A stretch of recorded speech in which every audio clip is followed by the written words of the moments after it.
The Democrats don't speak for me. Speak for me. Speak for me. Republicans can't speak for me. Speak for me. Speak for me. A bitch ass nigga can't speak for me. Speak for me. Speak for me. You coon ass niggas can't speak for me. Speak for me. Speak for me. Listen here, this is a fact of life. I be rapping like Nat Turner came back to life. Grab Donald Trump by the pussy, he ain't acting right. I never run from a conflict, I be glad to fight. It's a very cold world that we live in. Somebody please tell Elizabeth you're not an Indian. You just trying to con them people to get the benefit. Just another immigrant, stealing from the Indians. That's some punk ass shit and that's too lame. Now we finna step over to Andrew Yang. And you a sucker, you could never speak for black folks. Fake ass pandemic, trying to get the black votes. The Democrats don't speak for me. Speak for me. Speak for me. Republicans can't speak for me. Speak for me. Speak for me. A bitch ass nigga can't speak for me. Speak for me. Speak for me. You coon ass niggas can't speak for me. Speak for me. Speak for me. You know your boy be high off sativa. Kamala wasn't popping, so we said bye, Felicia. She ain't had a right policy. We ain't trying to meet her. Y'all can take Biden too. Bye. We don't need him. We don't need Roland Martin or that coon Al Sharpton. Didn't need Cory Booker from the start, man. I don't fuck with police and no snitch. You know I'm coming with the heat when I spit it. The Democrats don't speak for me. Speak for me. Speak for me. Republicans can't speak for me. Speak for me. Speak for me. A bitch ass nigga can't speak for me. Speak for me. Speak for me. You coon ass niggas can't speak for me. Speak for me. Speak for me. If you ever go to court and this is your luck, try not to get fucked by Benjamin Crump. I know it's hard. You and go is hard. But who the fuck is Amy Cloak? Put her picture up on the bullseye and start throwing darts. People cut our organs out our bodies, that's a stolen heart. They can't save us from the flood like Noah's Ark. Black lives always matter, we finna go for ours. So then we savages, we don't need to pot the piss. Mike Bloomberg is suck dick with that stop and frisk. You ain't speaking for us, we don't know you. Bernie Sanders, they get your funky ass on too. The Democrats don't speak for me. Speak for me. Speak for me. Republicans can't speak for me. Speak for me. Speak for me. A bitch ass nigga can't speak for me. Speak for me. Speak for me. You coon ass niggas can't speak for me. Speak for me. Speak for me.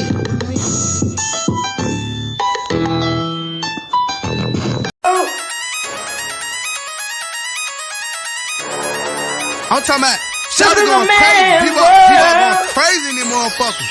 Run that shit back, man. But it's nothing. Nothing. Got a woman on the day.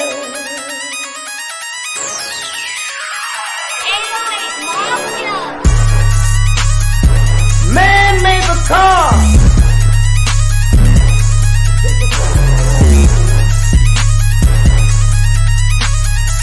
Man made the train to carry the heavy load. Man made the electrolyte to kick us out of the dark.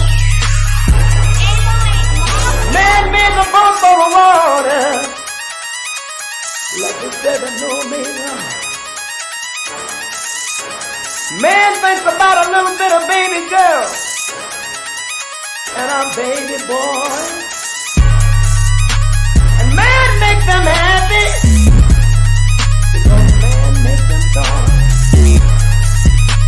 But after man make everything we can, do you know that man makes money?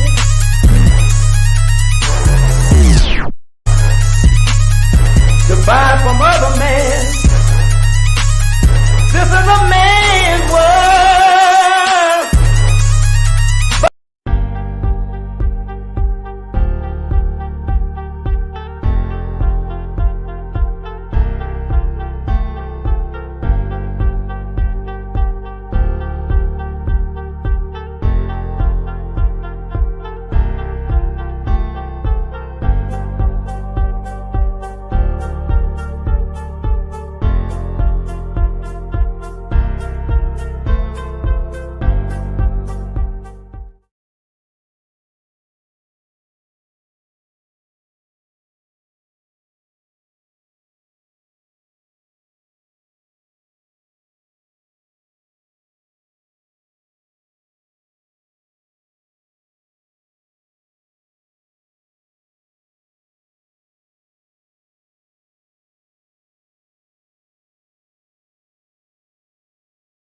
Oh my God, I'm sorry. I'm so sorry, y'all. I was muted that whole time. Thank y'all for tuning in to season 3, episode 50, part 3 of the Frontline Black News. I'm your host, Chan Kruma, and I'm joined with our other host, Lady Che, here shortly, and Shabaka Sankori, our West Coast correspondent. Greetings, Shabaka. Hey, what's happening there, man? Did you guys finally have all that snow melt, man? I drove through hell, man, getting about that stuff, man. Uh, Yeah, Denver was real cool. it's still it's still around. Oh, man. Not, Okay. not like it was, but oh, thank you, twin. I didn't realize I was on mute until it was too late. Um, and there's Lady Che. Okay, so I just. Greetings, Lady Che. Okay. Sorry, I'm on mute. I apologize. Yeah, we were both on Okay. mute. All right. Well, I'm gonna. Okay, and I'm here in the studio, so I'm gonna go out here and tap my cigar a couple of times, and I'll be right back. Okay, and then also too on the Wi-Fi that we have here, brother Che. We're gonna extend it, so we got at least the Wi-Fi for another 20 days. Because this is how we're communicating off our laptop right here, and it's secured. And I don't trust the Wi-Fi at this place. Clouds are coming in off the West Coast, but it was a lovely. It's 60 degrees right now. I really wish I could send some of this heat to you guys. But Denver was too cool for me, brother Che. Oh, You know what I'm they're saying? sending some heat our way. It's supposed to be in the 60s this week. Oh, okay. So then all that slush and all that bullshit is gonna melt, huh? Yep. All right. Okay. And did Jeff Fart get my calling card that I left at his location? If he did, he didn't bring it up. All right. Glad to He hear had it. the That white tells girl me on everything. today. He had the white girl Okay. on today that's running for HD8. That's been a Oh, historic okay. black district for like 50 years. Wow. Okay, twin, we see you there. Yeah, we're gonna get on fire tonight, brother. And thank you for your support, twin. It's Yes, always a thank you pleasure. for promoting the show, twin. You're Oh, a hype man. absolutely. We And appreciate it. we also are live on the like page of Shabaka's Oh, Black you got the Experience share Enhanced. done? Okay, great. Yeah, because I'm back at my place, man. You know what I'm saying, and whatnot. And so what I'm gonna do, man, I'm gonna step out here and tap my cigar, give me a little bite to eat, man. I should be back in. I got 9:52. I should be back in no later than 10:15 my time. Will that work? Yeah, Shabaka. Well, let me get to the topics and see if you want Okay. to post Yeah, those. absolutely. So No. we Okay. had U.S. sides with Apple, Tesla, Okay. Elon Musk. Dell, and other Uh-huh. big tech companies Uh-huh. for child labor in Africa. Uh-huh. And damn, I just copied it like it was the last time. Okay, Candace Owens shift focus to celebrity news. Looking for a job. And then Mm, also, too, ladies and gentlemen, I got a report here from Facebook saying that if you don't sign out of some bullshit that they doing protect, that they're gonna disable your account, and they just sent me a 7-day notice. You know what I mean? Yeah, it's bad. and they And got me me on personally, I think this. 5 more days. Oh, I know the feeling. Hell, you know me, brother Chap, been on restriction for 30 days. You know what I'm saying? It's fucked up. But Zuckerberg and what you guys are doing over there in Silicon Valley, man, you sons of bitches belong in jail. Yeah, This is nothing more than extortion. And you unfortunately, bastards the that U.S. got courts up there and said, yes, sir. And I remember when they first came out with Facebook, when they said that Facebook is free and will always be free. Yep, Now, when that they was said that, you're at high school. yes, sir. And you had an attorney general in California who is currently your vice president that didn't do nothing about that shit. Yep, Okay, so we'll talk about more about Cop Mala. And then also, too, Brother Che, I don't know if you saw it up on my wall. I took the picture from the San Francisco Chronicle, I believe, where I got it in the shooting of Mario Woods when they were showing his funeral. No, And I haven't seen it. yeah, okay, so check my wall. They probably censored it over there in Silicon Game Valley. You know what I mean?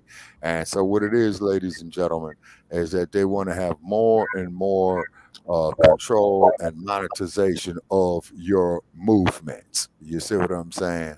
Of what Yeah. you're doing, what you represent. And because I got the reparations now up there, you should see the fucking hate mail and bullshit that I get. Oh, you're a black racist. We're all the same. Hey, man, come out here, bring your ass to this goddamn desert in about 3 months, man, and I will show you why we are not the same.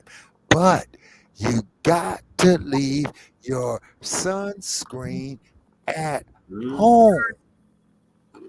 And then when your skin gets to peeling and all that shit there, I'll call a paramedic for you, but you got to pay your own bill. You know what I'm saying? When they scrape your ass up off of there and you getting treated, man, for sunburn and all that. I ain't never had this shit before in my life. Okay, well, let me finish the topic, Shabaka. So then we got, after Candace Owens, we got the truth about Kaylee Gaines' case in St. Louis, Missouri. And then why Biden lets racists weaponize the courts. Mm-hmm. Then we got Tysons, meaning the food company. Okay. The chicken food factory is a controversial move of hiring migrants amid layoffs of U.S. workers. Okay. Tyson, the chairman of the board, and that whole executive staff over there, them sons of bitches need to be hauled off into jail. Okay, it's because you just stole the livelihood of the people who were the so-called citizens right here, and you're giving it to the fucking migrants. Yeah, see, just like in your city. I was approached by migrants. Hey, man, you got some money and all. Man, you better get the fuck away from me with that bullshit. Yeah. I ain't got shit for you. You see what I'm saying? Oh, man. And then if we have time, Shabaki. Yes, sir. The illegal migrant and unhoused neighbor news and the illegal migrant unhoused neighbor sweeps. Yes, sir. And also, too, we did produce the show for tomorrow night. I'm putting it in the chat room. Please check out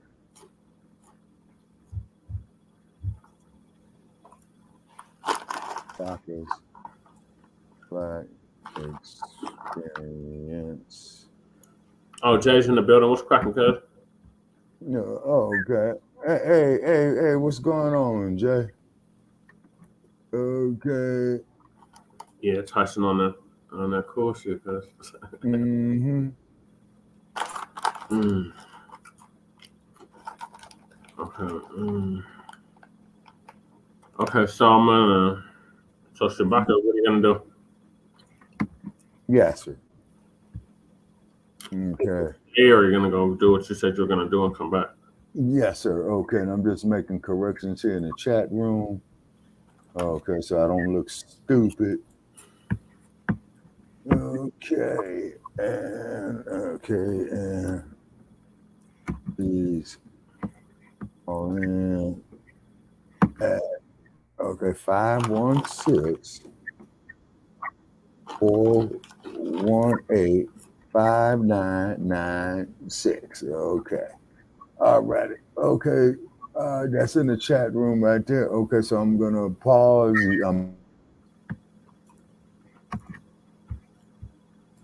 I'll be back. Okay, Shabaki. All right, so we're gonna dive into this topic. I'm gonna have to step away for a brief second, y'all. Put it in the chat.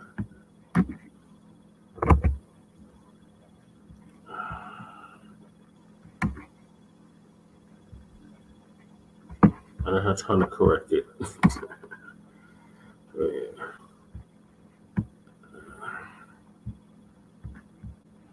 All right, y'all. So I'm gonna play this clip now. And this the power of knowledge and connect with the heartbeat of the African diaspora. Download our African Diaspora News Channel app now on Google Play and Apple App Store. Stay informed with authentic and diverse perspectives, breaking news, and cultural insights. Immerse yourself in a community that celebrates unity, resilience, and progress. Experience the vibrancy of the diaspora at your fingertips. Don't miss out. Empower your perspective today. Search African Diaspora News Channel and join the conversation. The US court is going to side with US tech companies that are making the country billions of dollars. What did people expect? People are angry because a US court Lisa, yeah. absolved 5 major technology companies accused of aiding the use of child labor in cobalt mines in the Democratic Republic of Congo. Did you really think that a US court is going to side with the people of Democratic Republic of Congo? Do you think they would care about African lives? I'm surprised there were people that respected for justice to be served. Watch this clip and come back and discuss. A U.S. court on Tuesday absolved 5 major technology companies accused of aiding the use of child labor in cobalt mines in the Democratic Republic of Congo. In the case filed by former child miners and their representatives, Google parent company Alphabet, Apple, Dell Technologies, Microsoft, and Tesla stood accused of facilitating child labor in their supply chains for cobalt. The metal is used to make lithium-ion batteries that are widely used in electronics. But in a 3-0 decision, the U.S. Court of Appeals for the District of Columbia sided with the tech giants, arguing that the companies only maintained a commercial relationship with their suppliers and that they had no power to stop the use of child labor. So basically, the US court sided with these tech companies because they are saying that all they're doing is buying the cobalt, so they're not really liable for what is happening on the ground.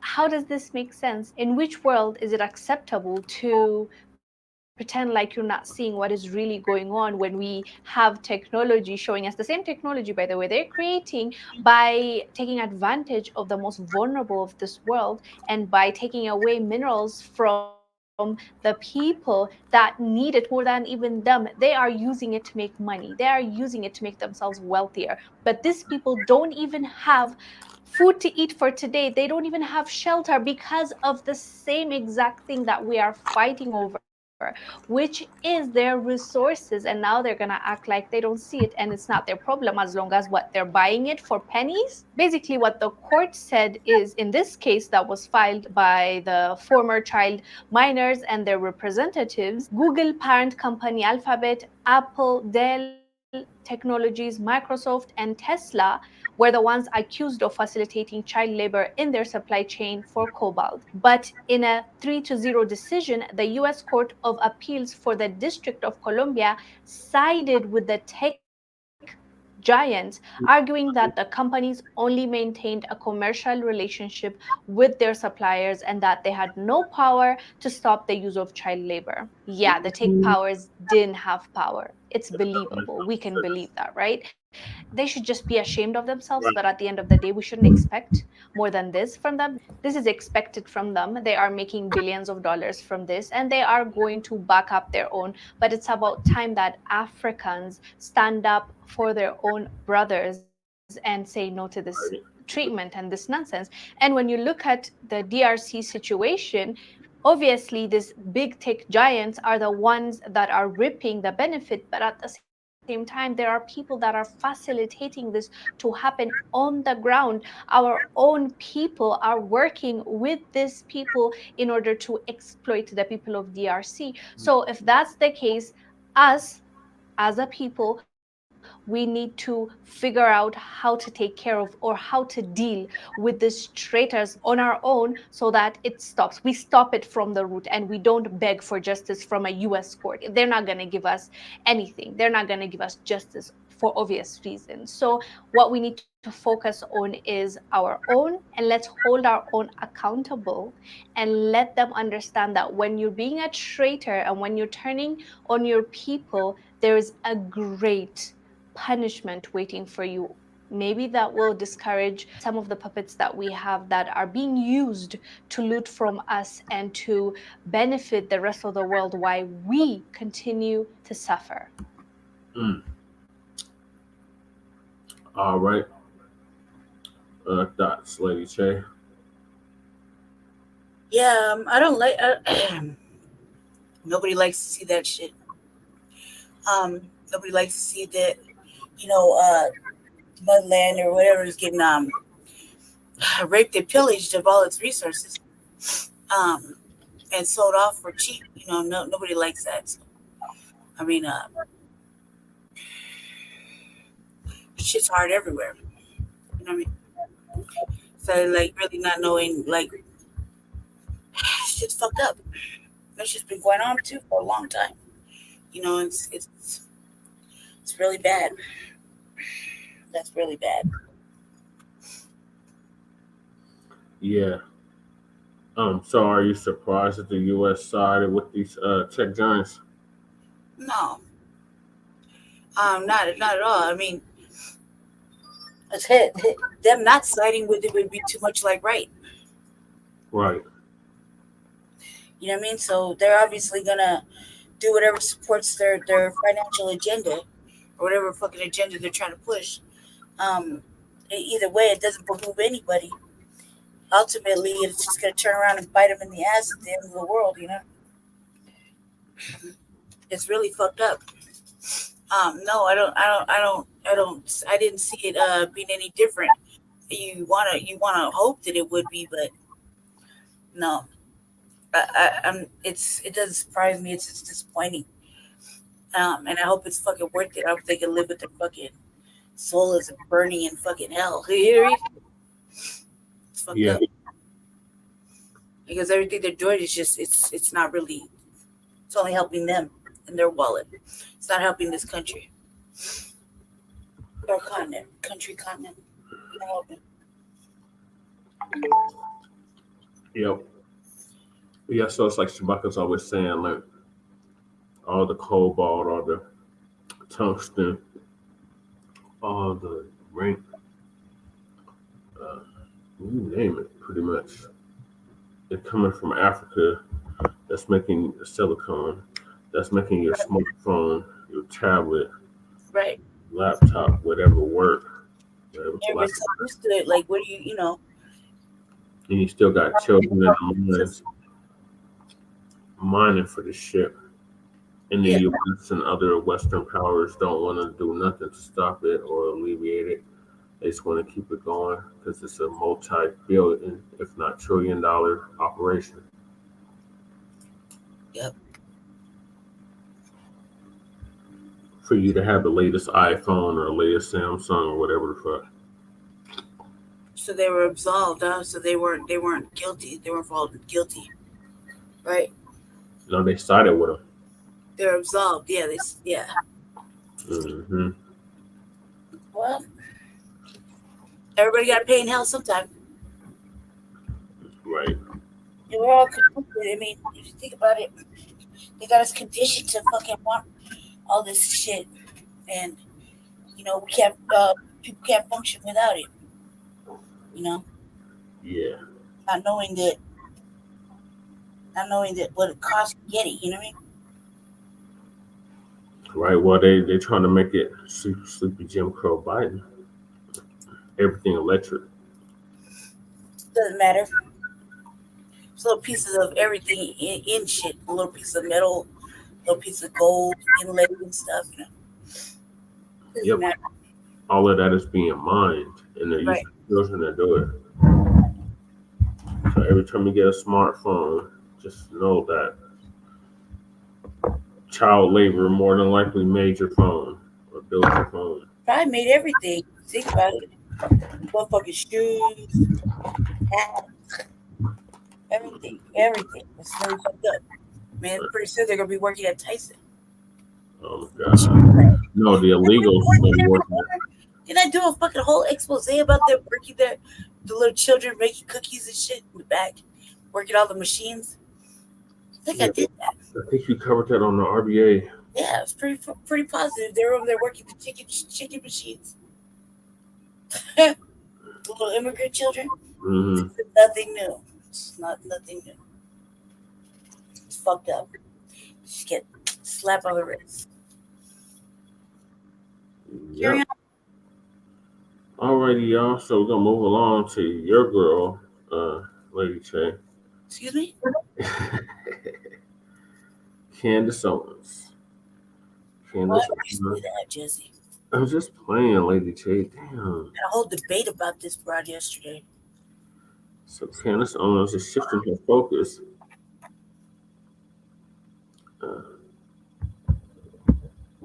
from politics to celebrity news.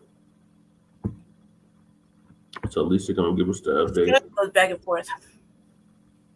Yeah. Well, she's back on the pendulum is swinging towards something. I don't blame her. Politics has been getting boring lately.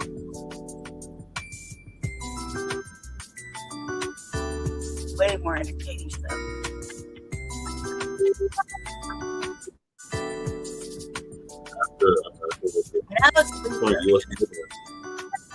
Somebody else gave her the boot.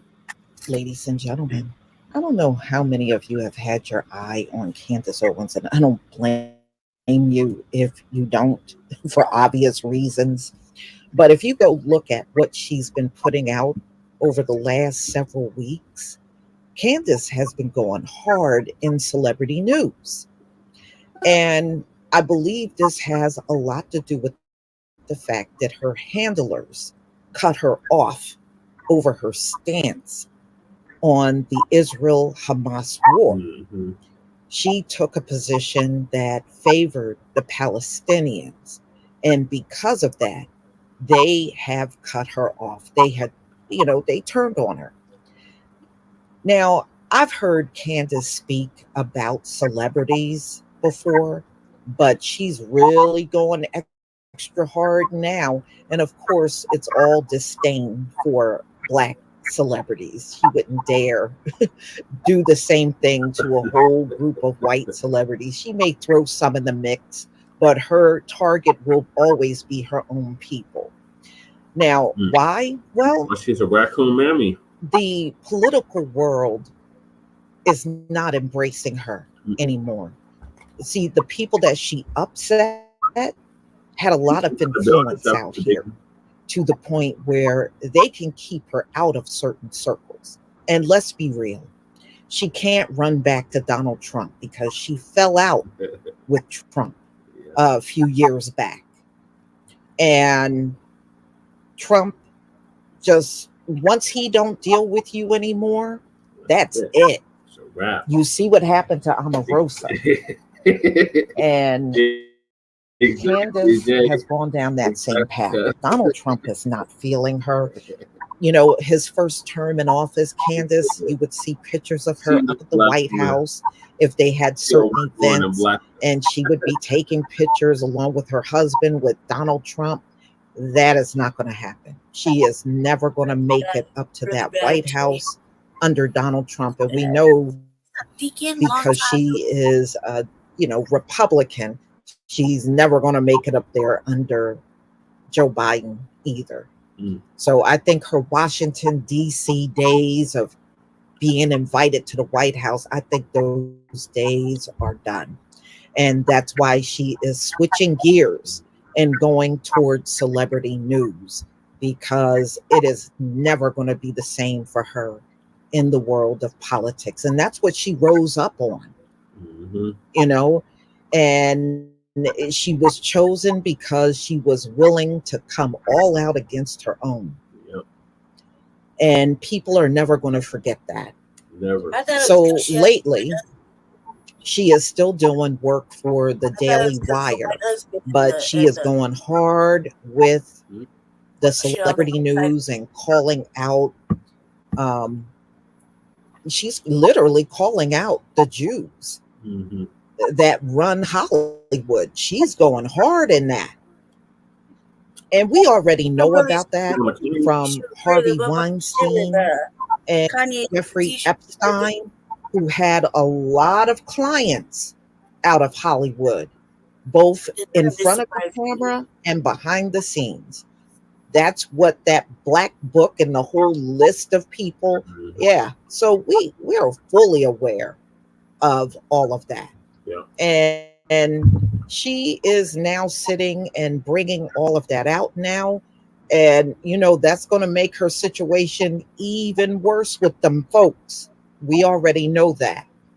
So Yeah, they keep giving her a card she back. is calling it sinister and all this stuff about Hollywood. And we know Hollywood is evil. We have heard it from celebrities and even celebrities that have walked away from the industry.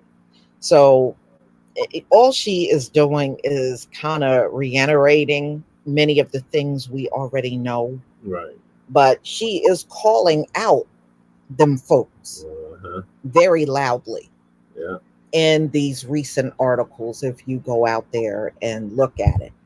But Candace is shifting gears, and y'all don't be surprised if you start seeing her trying to crawl back, but she is never going to be embraced. She'll never crawl back to the black in whole by the Black community. Never. And if you remember at the end of Donald Trump's reign in the White House during his first administration, towards the end, she wasn't getting invited. She wasn't getting invited because the Black Republicans turned on her and was telling Donald Trump not to invite her. And he didn't, if you remember, towards the end. When he would have events, she would not get invited. So it was really the beginning of her end when his administration was over. And now it's really over. She has no relationship with Donald Trump or even MAGA. And not to mention the fact that even Donald Trump has been calling out all kinds of people. Now, if she was really in with them, don't you think he would want her to help in getting that Black vote? Remember, she did that Blexit, trying to get more people over to the right from the Black community. Nobody's even calling on her at all over that. So she's been doing an awful lot of stuff on Diddy and Hollywood and, and that kind of stuff. The same stuff that you hear from other YouTubers that have been keeping track of that. She's now jumping on the bandwagon and bringing out the news. And recently she did one on Michael Jackson, Kanye, and Diddy. And and she's like, well, I'm done being threatened. Well, Candace, who is threatening you? Your former handlers? Because I don't think we care enough about you to threaten you. Right. In your own, we just don't care. We ain't feeling you like that. You're not even worth a threat. Yeah. This is what's going on.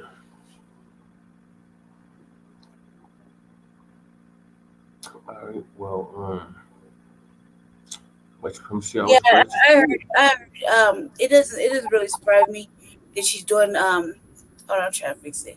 That she's doing celebrity news. I mean, politics been getting boring lately, so I think it only makes sense.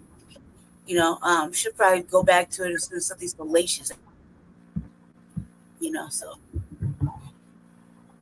Can you hear me? Yeah. Yeah, so she'll probably go back to it after something salacious happens. So I'll be right back. Carry on. So that was my closing thoughts. It don't really surprise me. She goes back and forth with it. So yeah. And even if she is going at them people, it really doesn't surprise me either. Like how everybody's so delicate about it, because that shit happened somewhere else, and I don't know why everybody keeps getting fear mongered over their shit when they don't give a fuck about what's going on with y'all. Black Holocaust is a real thing too. Right. So, I don't know why everybody's so fearful. Let it go. It happened over there. But I'm just saying, they got cancel my ass in. How the fuck is what it is. I don't understand why everybody's so scared. You know, you give them that work. They've been making people feel guilty for fucking generations. So for nothing. When it happened over there, and they give no fucks about black folks. So you shouldn't give no fucks about what they think if their little hats are twisted up in a ball. Oh well. They're twisted up and tighten up in their ass. Shit, Black Holocaust and black tax is a real thing. Right. I'll be back in a second. It's just a few more minutes. I'll be right back. Carry on though. I can hear everything. Okay. Okay, I'm back in the studio. Oh shit! Perfect time, Mr. Black. You know what happened, man? I left my damn clothes in a fucking laundry and forgot about them, man. And everybody and all the dryers are occupied, so I had to bring the shit in, man, to my apartment, man, and hang them up, man. I'm just glad I didn't lose the damn thing. Yeah. You know what I'm saying? Okay, well, we finished up with the U.S. court sides with Apple, Tesla, Dell, and other big tech giants, and we're just finishing up now with Candace Owens shifting her focus to celebrity news as opposed to politics. Man, to hell with Candace Owens. And if you're listening, Ms. Owens, kiss our ass. You know what I'm saying? That's the only thing I got to say about her sick ass. You know what I mean? Right. Shit is crazy, man. You know what I'm saying? So, them folks, them short hats, gave her pulled the plug on her. So now she's shifting gears. Right. Okay. So in other words, you know, she's just been proving that all they're using her for is a damn pawn. You know what I mean? Yeah. A damn pawn. And racism, like supremacy, as the great Professor Black Truth always tells us, always breaks their tools. Oh yeah. And so they went on there and broke her ass. You know what I'm saying? And whatnot. See you, little eyeballs. Thanks for coming. All right, so we appreciate, you know, our well wishes and what have you. Yeah, and spoke with Joe Gibson this evening. Spoke with Sarge on another show, and you know. I was about to jump on Black Power radio too, man. My phone kept dying; it wouldn't stay charged. I was like, God damn it, man! I had something to say, but did you give them definitely a shout out there to Black Power radio. Yeah, Black Lightning, Sheik Imam Akbar, Dr. Truth Bay. You know what I'm saying? They were going in. I listened for like 20 minutes. And then I cussed out a couple of bastards on their own shows, and I'm not gonna mention it. And this one motherfucker gonna tell me, Shabaki, you know, you promoting your show on our show. And I says, well, man, fuck it, man. I'm just telling y'all you ain't shitting. What you motherfuckers is talking about is a bunch of bullshit. So then, of course, we got to the reparations issue. And you know how that went. And then you're not allowed to make friends for us, Shabaka. Huh? You're cut off from making friends for us. You can't make friends for us. And then me and Sarge got into it again, and I told Sarge's ass that he is ordered to report for duty 2,100 hours in the Eastern time zone, which is 9 p.m. his time. You know what I'm saying? Watch him not come. He get locked in the closet. Jesse loves locking him in the closet. Be in the closet for like 12 minutes or 20 minutes at a time. Come out all fucking angry, and I thought he had a motherfucking herky dish like me. Just ready. Well, that's just it though, Lady Chad. Nominated. I'm not taking the nomination for the Cool Awards down. I already announced it. And I had to go to the doctor today. Twice. So they want me to do another MRI. Twice. I even said I'll make it no more. It's that serious to me. And then I got my glasses fixed that fell apart, you know, when I was traveling from the mile high income city to Sin City. And you all still got that raggedy ass snow back there? No. It went away. It melted. It did? Oh, okay. All right. Well, then how come? So it Then, came out, it then with melted. all that, So and does. then with all that snow, then Lake Mead, ought to be filling up from the Colorado River. Probably not. You know what I'm saying? Where the city of Los Angeles steals your water. You They know just what I mean? do fuck shit with the water anyway. It's just one thing after Yeah, another. yeah. Well, the water out the Colorado River Our over streets Hoover probably Dam. split into three Okay. fucking segments. Every time it snows like that, the streets fucking break up into pieces. And I'm surprised we even have streets anymore. Oh yeah, I avoided a whole lot of fucking potholes in Oh Denver. yeah, it gets worse after heavy snow. Yeah. Oh yeah, and then you got all these no driving motherfuckers back there doing 80 miles an hour on an You ice-slick love it. highway. You're from California. What are you talking about? No, I live in Nevada. Okay, but you're from California, so you don't know all about that California driving out here. Just because you went to Vegas doesn't mean you forgot California drivers and they drive right You're right, Lady Shay, and then in and half out of these traffic, throwing damn batteries and shit. Come on now. yeah, Come on, and come on, then stop in it. here, That old? and then 50% of the cars here got California license plates. Right. Exactly. Perpetrating. You know Yeah, they don't live there no more. They just don't want to give up their California plate for a Colorado wood. Well, what they're doing is they're doing the right thing. As long as the plate is good, they're gonna wait for the motherfucker to expire, like I did, then go renew it. I mean, under the full faith and credit clause, as long as that plate is valid in one state, is good in the next state. You know what I'm saying? Yeah. Yeah, but as soon as that damn tag expired, they yanking your ass. Ask me how I know. That's how I got acquainted with the Las Vegas Police Department. Well, sir, your tag expired. You need proof of insurance and all of this That's when you just get on your bullshit. California driving, but you made it through. You survived. It was just a little snowstorm, just a little. It was like about 3 feet of slush. Yeah. My damn car buried in 6 feet of snow, and I had to dig the motherfucker out. Then all the snow on the top of it. You didn't And get now frostbite. It was just a little. Your feet were just a little wet. yeah, and I see why y'all put the windshield wipers up. You see, Yeah, it's a smart thing to do when you live here. yeah, because out there on the Yes, highway in the middle of the fucking It's rain. gonna be like this, you snap know, it, and then they go break off. They're stupid.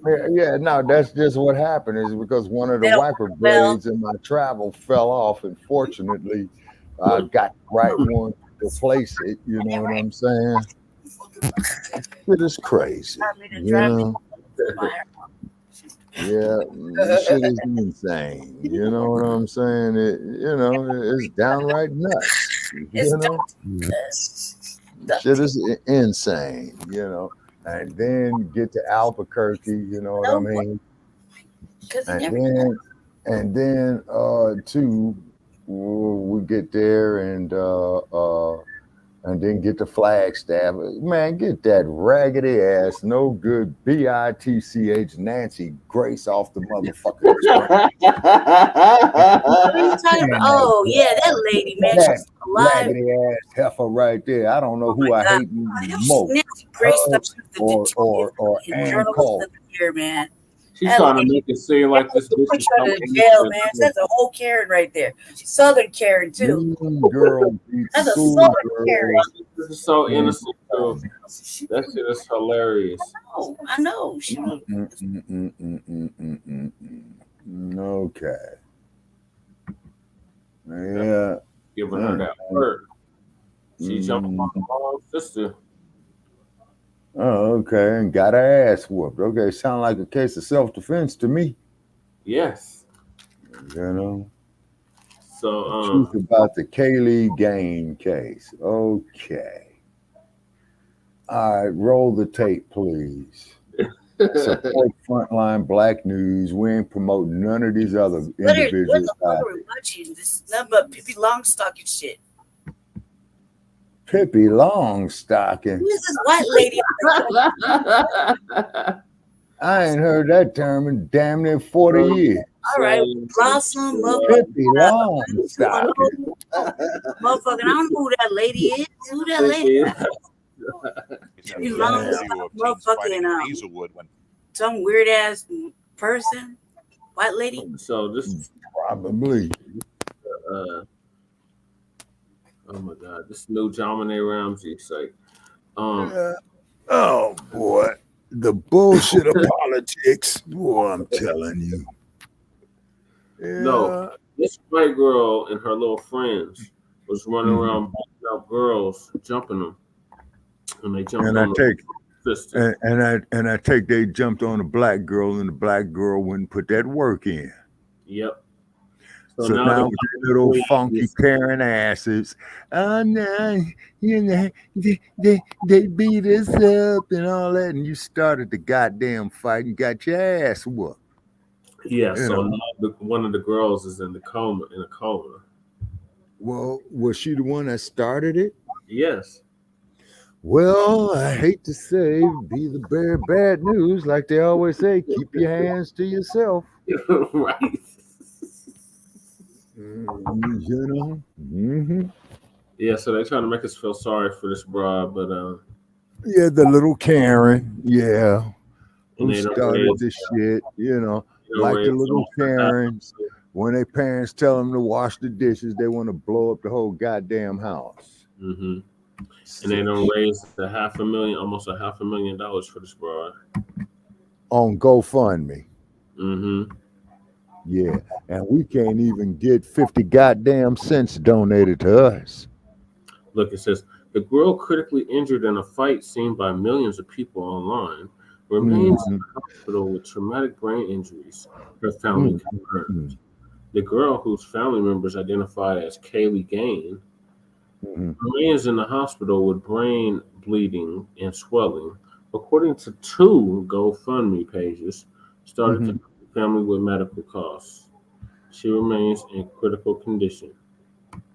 Well, can we start a GoFundMe page for Frontline Black News? Yeah, we could do that. Yeah, I think we need to do it because we're taking on a lot of water. Just imagine all the money we spent, for the combined 11 years. You know what I'm saying? 12. All the episodes. The combined 12 years. Yes, sir. Yes, sir. That's a lot of money that's been up. The video shows a girl slam another girl's head into the ground over and over again. That happened Friday. Today, we learned the girl critically injured in that fight near Hazelwood East is 16-year-old Kaylee Gain. Christina Cornell joined just now in studio with more. His 16-year-old granddaughter needs support. There are 2 online fundraisers up and running right now. Frontline Black News needs some support. You know what I'm saying? We need some goddamn support over here. She got over $100,000 in what's that? 12 hours. Wow. Some people just got all the look, man, recording a fight. Let it go. I have to let it go. I'd say about a lot of sense at this point. Seeing her list and how there was a round, she was very, very hurt. And we say the teen fractured her skull and has frontal lobe damage. She also has brain bleeding and swelling. And the family won't know the extent. Wait, cuz can you back this up? Because I don't understand what we're talking about. This looks like a lady with image. Man, I can't say that. I got bad things to say. I don't know what's going on right here. My advice to parents who playing a role. You back this up? I don't really know what's going on. Bullying increase and violence in schools started to, and so once they get into a place where they're forced to connect again, when there's you back it up because I don't know what's going on, and they don't have. Yeah, we got a connection problem. He's in the front room. I don't know what the purpose is, but back it up because I don't really know what's going on. Around us, they're picking up on those behaviors, they're picking up on those patterns. And so if we don't want you to engage in violence or to engage in hateful. Can you hear the video? Yeah. They're saying they don't want students to engage. And they have already raised more than $100,000. Yeah. almost $500,000. This is $500,000. And you telling me we can't start a GoFundMe page, man, Can you and back make us it up? at least Because I don't 10 really know grand? what's going on, man. I don't really understand what we're watching here. Other than, some girl in a GoFundMe and shit. I didn't see the beginning, man. It was like critical. Can you just, never mind. I guess I could just read it. All right. Well, anyway, ladies and gentlemen, we up to $500 trillion for tangibles. This white girl that they keep talking about, she started a fight with this sister. Her and these other girls that's been going around jumping female students at the school, and they picked the brakes on, and the sister beat the brakes off of her, and now she's in a coma, and they try to make us feel sorry for her and all this shit. So, of course, so this brought this disrespected and got her head knocked off, and now she's sitting somewhere, suffering whatever, and they raised that much motherfucking money. It's the complexion for the protection. It's the complexion. That's the simplest understanding. I mean, you shouldn't be fucking with black people, especially sisters. What the fuck you doing? It don't matter. And look. So she did something. She did something to him. That I'm understanding. The black girl. The girls, yeah, she did something to the little black girls. She was defending herself. That's what the black girl was doing. The black girl is defending herself, right? Mm-hmm. Yeah. So okay, man, I don't know what we're watching. Well, you all got some weird laws there in the great state of Colorado. This isn't Colorado. Where was this at? St. Louis, Shabaka. Oh, in Missouri, huh? Okay. In the state of Missouri, yeah. Yeah, okay. All right. Up and down the mighty Mississippi. And you don't know what you tussling with. Right. And in all actuality, if the little girl was defending herself and this is what happened, I mean, can you really blame her? I mean, look at the shit that's been going on for 500 motherfucking years. Yeah, you're damn right about that. We fight back against the bullshit, oppression, whatever the fuck. You don't know what you're tussling with until you get up in it. And, we're bad luck. But Jesus, man, how the fuck they even gonna do it like it's a highlight that she's raised over $100,000 while that little girl has to deal with the fucking traumatics of it all. Right? She had to deal with the traumatics, and then she fucking laid hands on her. Who knows that it was gonna go that route? You know what I mean? I can just imagine. You know what I mean? Yeah. Right. So the next one is about them. They're gonna play the video of them fighting. Okay. During the fight, and then they said there's a lawsuit blames the teacher. Ooh. So the teacher was egging this shit on. Is that right? For holding back tears after she says her 10-year-old daughter was assaulted at her elementary school. And that mother now filing a lot. This one's a different one.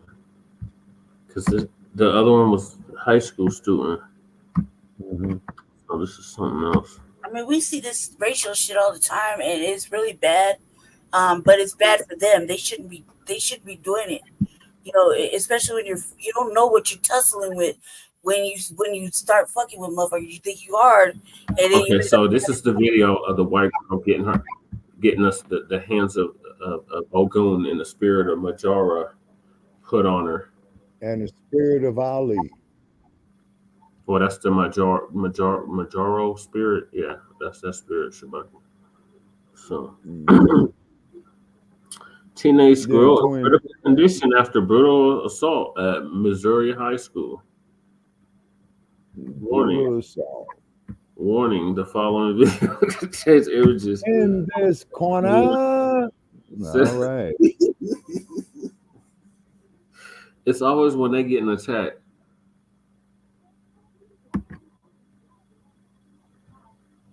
All right.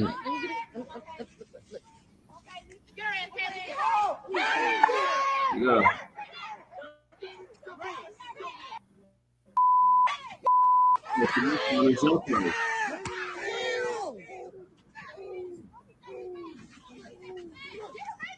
See?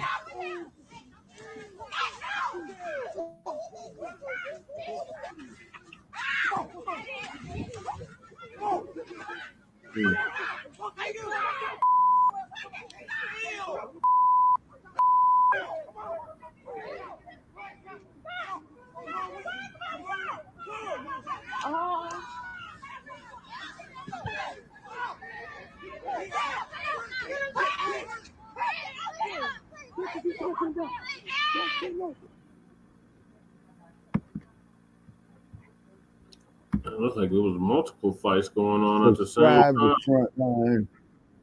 That looked like a gang fight. Yep, definitely a gang fight. So, Run the footage one more again. I want to see it from the beginning. oh my god! I just want to see why the white girl is in the neighborhood with a whole bunch of us, and just not wondering why she got what she got. I'm just curious. And she started the fight.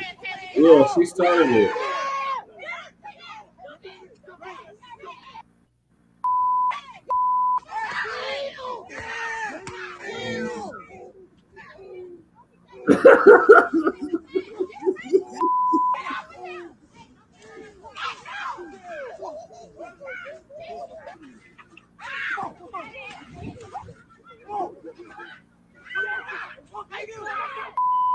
This is just summer activity already.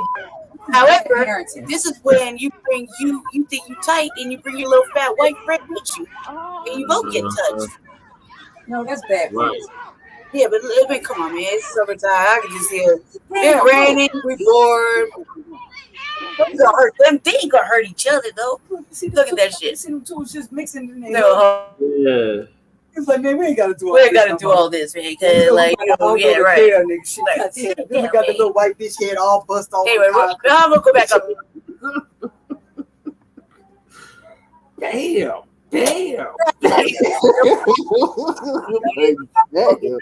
You got man Yeah, now. that concrete ain't nothing nice. That's about it.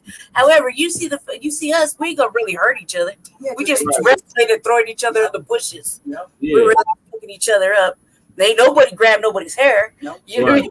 it's just arms and legs and swift kicks down and thrown in the bush and picked back up. It's raining. There's leaves out. It's a motherfucker. Oh man, them bitches they knew what they were getting into when they went down there.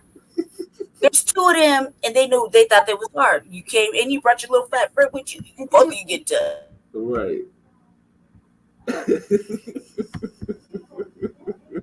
Damn. I agree with Lady Ch. Oh my god. I mean, it's obviously pull up fall over there, wherever they were. They just thought they could pull up in an Acura and just not get touched. And they grabbed her. They grabbed her first, and then she was World Star. But when it came to them fighting with each other, man, ain't nobody gonna hurt each other. They just gonna throw each other around in the bushes, throw some leaves, kick each other a little bit. No, ain't nobody grab no air. Ain't nobody's locks on the ground nowhere. Ain't nobody bruised up. They just one was grabbing each other, laughing and giggling at the end of it. And then they go eat. They go eat somewhere, and that broad's getting an ambulance call. Yeah. There's only like 16 of them, and I'm sure they can fit somewhere. Shit, man. It's raining. There's leaves everywhere.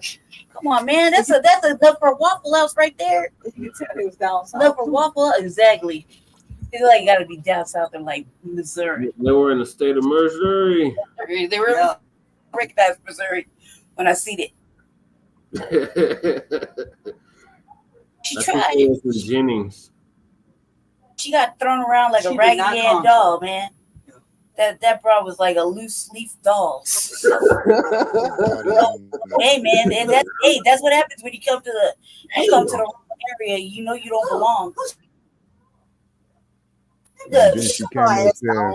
She had no tactics. Okay, and then she came up there starting Pete shit. Burns threw up. Look at the stance. You gonna really with this big body girl? Big body girl, man. That's already gonna put hands on you and they go home and slap your mama. Just from the you know what I mean? You take your daughter, please. How do you feel? No feelings. She wasn't ready. She wasn't ready. But apparently she had this coming. Cause her and her little crew of mean girls was going around jumping girls at the school. So yeah, she definitely. Jumping girls, and they No, were so she ordered this, right? Mm-hmm. they were jumping on little black girls. I know that. That I can tell you right now, they were jumping little black girls. Not at all. Damn Karen. Down. They would never waited after school. A damn Karen. Yep, a little baby Karen. So Tariq is gonna give us the update on this. All right. The room. And waiting how on the everybody to fall on in. media is trying to paint this. We are live, doing it how we do it. One of them X spaces. How y'all living, man? Y'all good over there? Let me start recording the space. All right, we good, man. How y'all living, man? We good over here?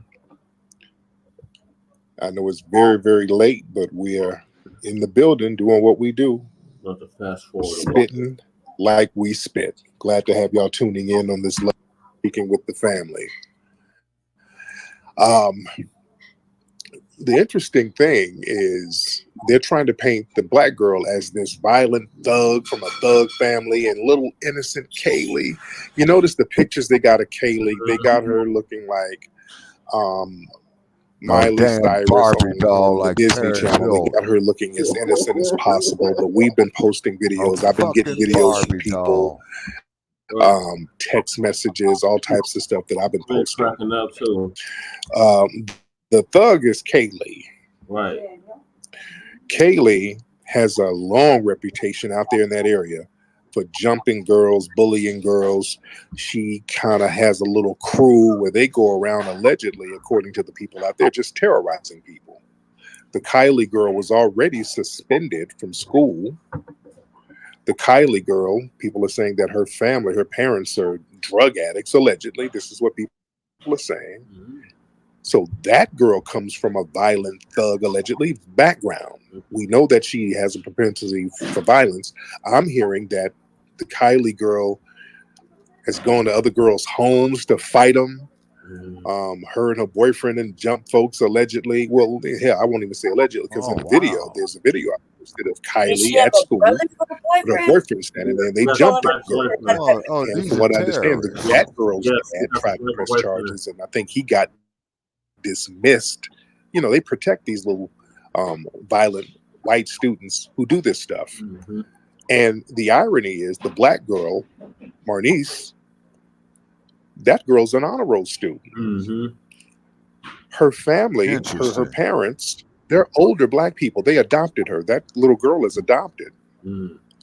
She was adopted at a very young age. So her parents are older church black folks. They're real good people. Real good people. Nothing thuggish, nothing ratchet about them. Marnice, that little girl, 15 years old, honor roll student. Not only that, I think they skipped her up a grade, and she's now studying. They're about to give her like a college exam to try to get her in college early. So this is a smart little girl, not violent in any sense of the word. And that's why do you think the white girl ran up on her like that? You understand? They know who to run up on and who not to run on. There's a reason why she ran up on that little girl like that. She ran up on her because she perceived Marnice as like a nerd. And from what I understand, she'd been threatening Marnice. Kylie been threatening the black girl. You understand? And Marnice was there waiting on a bus. Somebody drove Kylie up there. So they're not putting none of this stuff in context. That girl ain't no damn victim.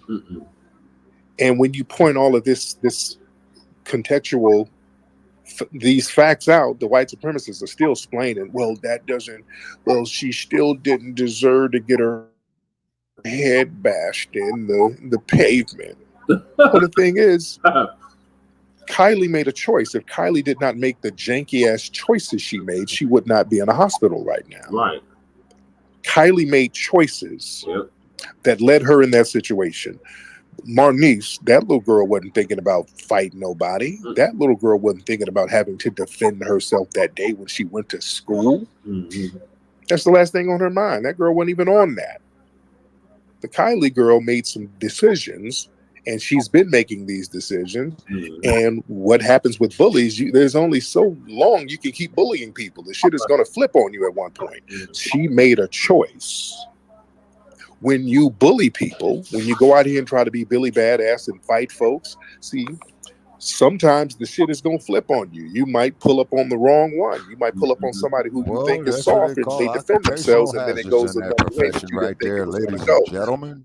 But that's the gamble that you take.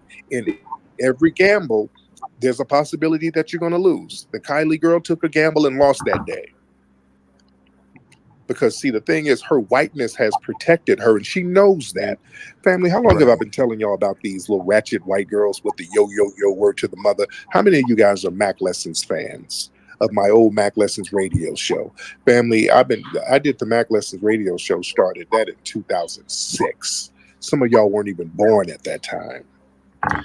We got some old school folks in here know that I've been doing this for a long time, going all the way back to 2006. One of the earliest things, because I used to give a lot of relationship advice, and one thing I used to tell my guys all the time: if you see a ratchet white girl, yo word to the mother, talking with a black accent and all that, trying to be hood, run for the damn hills.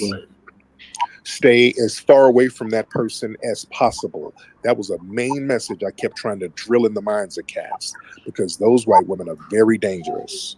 Because when the shit goes down, when law enforcement gets involved, boy, they flip back right into whiteness. They let their whiteness work for them. This Kylie girl, she understood she can be a ratchet degenerate, running around here fighting and jumping on everybody, leading a pack, understanding that her whiteness was going to protect her, which it's been doing. She's been getting slaps on the wrist for jumping folks and bullying people and leading dumb Negroes around. Yeah, family, let's talk real. A lot of these people in the dominant white society who come slumming around black folks, when they come around us, it's never to uplift and never to bring any type of constructive information. It's to sow more bullshit and dissension, instigate beefs that they're standing in the middle of, because they know that they're not going to be touched. So they can be the ringleader of all types of beefs and shenanigans. They keep up a whole bunch of shit. Yep. Pretty much. Look, just notice some of the people, the yo ass people who come around black culture, like the DJ Blacc. We're speaking of, all right? DJ Blacc is one of these yo word to the mother cats. Look at all the bullshit he keeps up. That's why a lot of folks fell out with Vlad. That's why I kind of fell out with him. They keep up some shit with black folks. They stay instigating little stuff between black folks and staying in the mix. Orchestrating little beefs and stuff like that. And then they got their hands are clean. They're sitting in the mix, orchestrating everything. But when shit goes left, they hey, I don't know what's going on. Their hands are clean. You understand? That ain't cool. That type of stuff has to stop. That's why I holler at Adam and those guys over at No Jumper. I don't like a lot of that stuff that goes on too. That's why, I would go on No Jumper with some of the guys to bring some constructive energy to what's going on over on No Jumper, because a lot of cats who go on No Jumper, these are street dudes, and I know some of these dudes. I know these guys, and I don't like that platform is used many times to instigate little street beefs, because that shit spills over in the streets, and cats in the dominant society, they're not getting touched by that. Right. You see? It's just like with this Kylie girl. Going back to her, she's out here instigating beefs, helping to jump people, and she's getting little slaps on the wrist. Ain't nothing happening to her. And when people defend themselves, her whiteness kicks in and protects her. Look, this woman, this Kylie girl is being rewarded for her degenerate behavior. She sits up here orchestrating these beefs, causing incidents, getting suspended from school. And I've heard a whole bunch of other stuff too. from the people. Her and her boyfriend be at school smoking in the bathroom. I done heard a whole bunch of stuff. Allegedly, I haven't substantiated, but I'm just hearing a bunch of horror stories about this girl. Slaps on the wrist. Nothing is going to happen to her. Not only will she not get punished, look at it. This woman got $250,000 right now in GoFundMe money. These degenerates in the dominant white society, they get rewarded. And then you have an honor roll student, Marnice, sitting in damn jail right now. That little girl is in jail. I was going to bail her out, but there's no bail. I talked to the family, and because it's juvenile court, they haven't set a bail. I was going to bail her out today. Wow. But they don't have a bail for her. So we're trying to monitor this case. And another thing, the lawyers out here, black goddamn lawyers, black lawyers, where are you? Right. Especially out here in that area. We really got to get our black legal folks, we got to be up on it. Well, we got to get our black legal folks up on it. Our black legal class, man. Where are you? Because y'all niggas be bragging about getting your law degree on TikTok, but when it's time to really do some stuff, and we ain't talking about doing some volunteer work. We'll pay your ass. We just need you to be down. Where are the black lawyers, especially the black lawyers in Missouri? Y'all need to be hollering. GoFundMe's at now. Black lawyers in Missouri. Or anywhere, anytime there's a situation, the black lawyers are nowhere to be found. The black legal, these white supremacists, boy, they got all types of little legal teams, these little pro bono teams. They look out for each other as far as the law and all of that stuff. They really look out. 356. They know how to go out here and get these lawsuits popping and get this paperwork popping. And the black legal. What is this shit? Y'all see that shit? Yeah. Yeah, fucking Karen. Yeah. With her Barbie doll looking ass. Made a $10,000. Hell, so they're gonna get $100,000 to this motherfucker right here that started this shit. And you mean to tell us that Frontline Black News can't get $1,000? We need support. We appreciate all our listeners. Shabaka, she don't raise more money than the chairman. Oh, man. Damn. And most definitely a shout out there to the chairman of Montgomery, Alabama last summer, who sent out there the distress signal. And what you had there with the chairman of Montgomery Black family was what they call an implosion, where all the elements came together in an instant and served up some black power. They beat the shit out of I.W. Harper. They beat the shit out of Coors. They beat the living dog shit out of Jack Daniels and old Granddad and old Taylor. Yeah, them drunk motherfuckers got filled up with that fire water. Oh, I'm real bad, blah, blah, blah, blah, blah, blah, blah, blah, and got the living dog shit kicked out of them that they brought on themselves. I don't understand that, black family. I understand, but I don't understand. They were rewarding her for attacking the system. That's all what it is, the damn bounty. Period. She getting rewarded for the shit. Yeah. Just like the slave patrollers did with the bounty for runaway slaves. Ain't a goddamn thing changed. Except the year, that's it, Shabbat. That's it. And then they got black men wearing dresses and shoving ketchup up their asses, talking about they menstruating. Get the fuck out of here.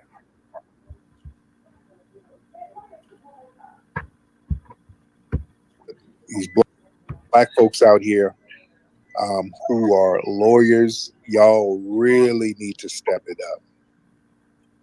Don't be on Instagram bragging about you being a lawyer, and when it's time for us to retain you to help out with high-profile situations, the girl in trouble. Y'all don't The want to mess black up girl in trouble. the white buddies that. No. Oh, thank God, because I was about to be. That's a major Y'all got to really, really step it up.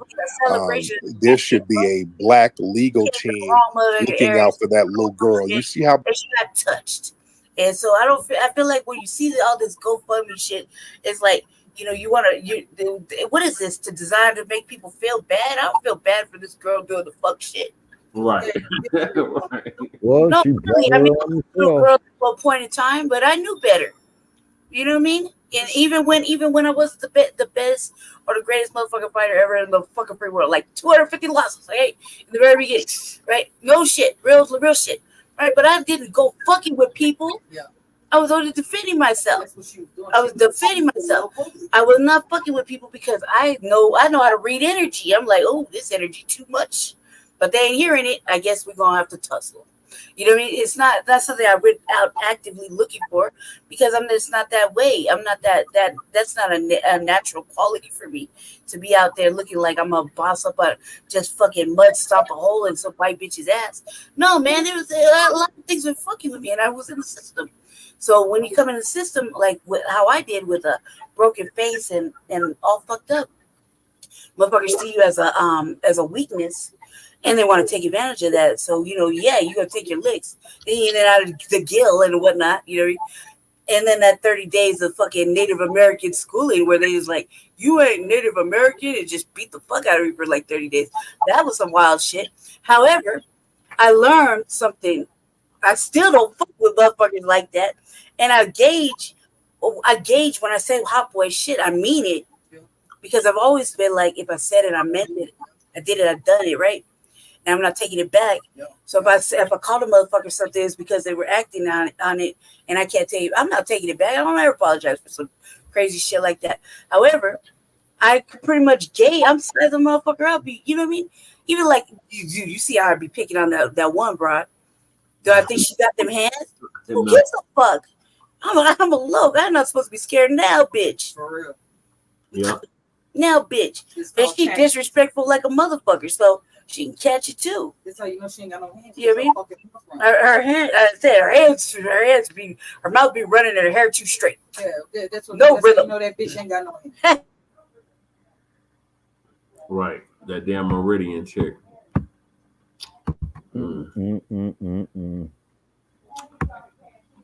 Well,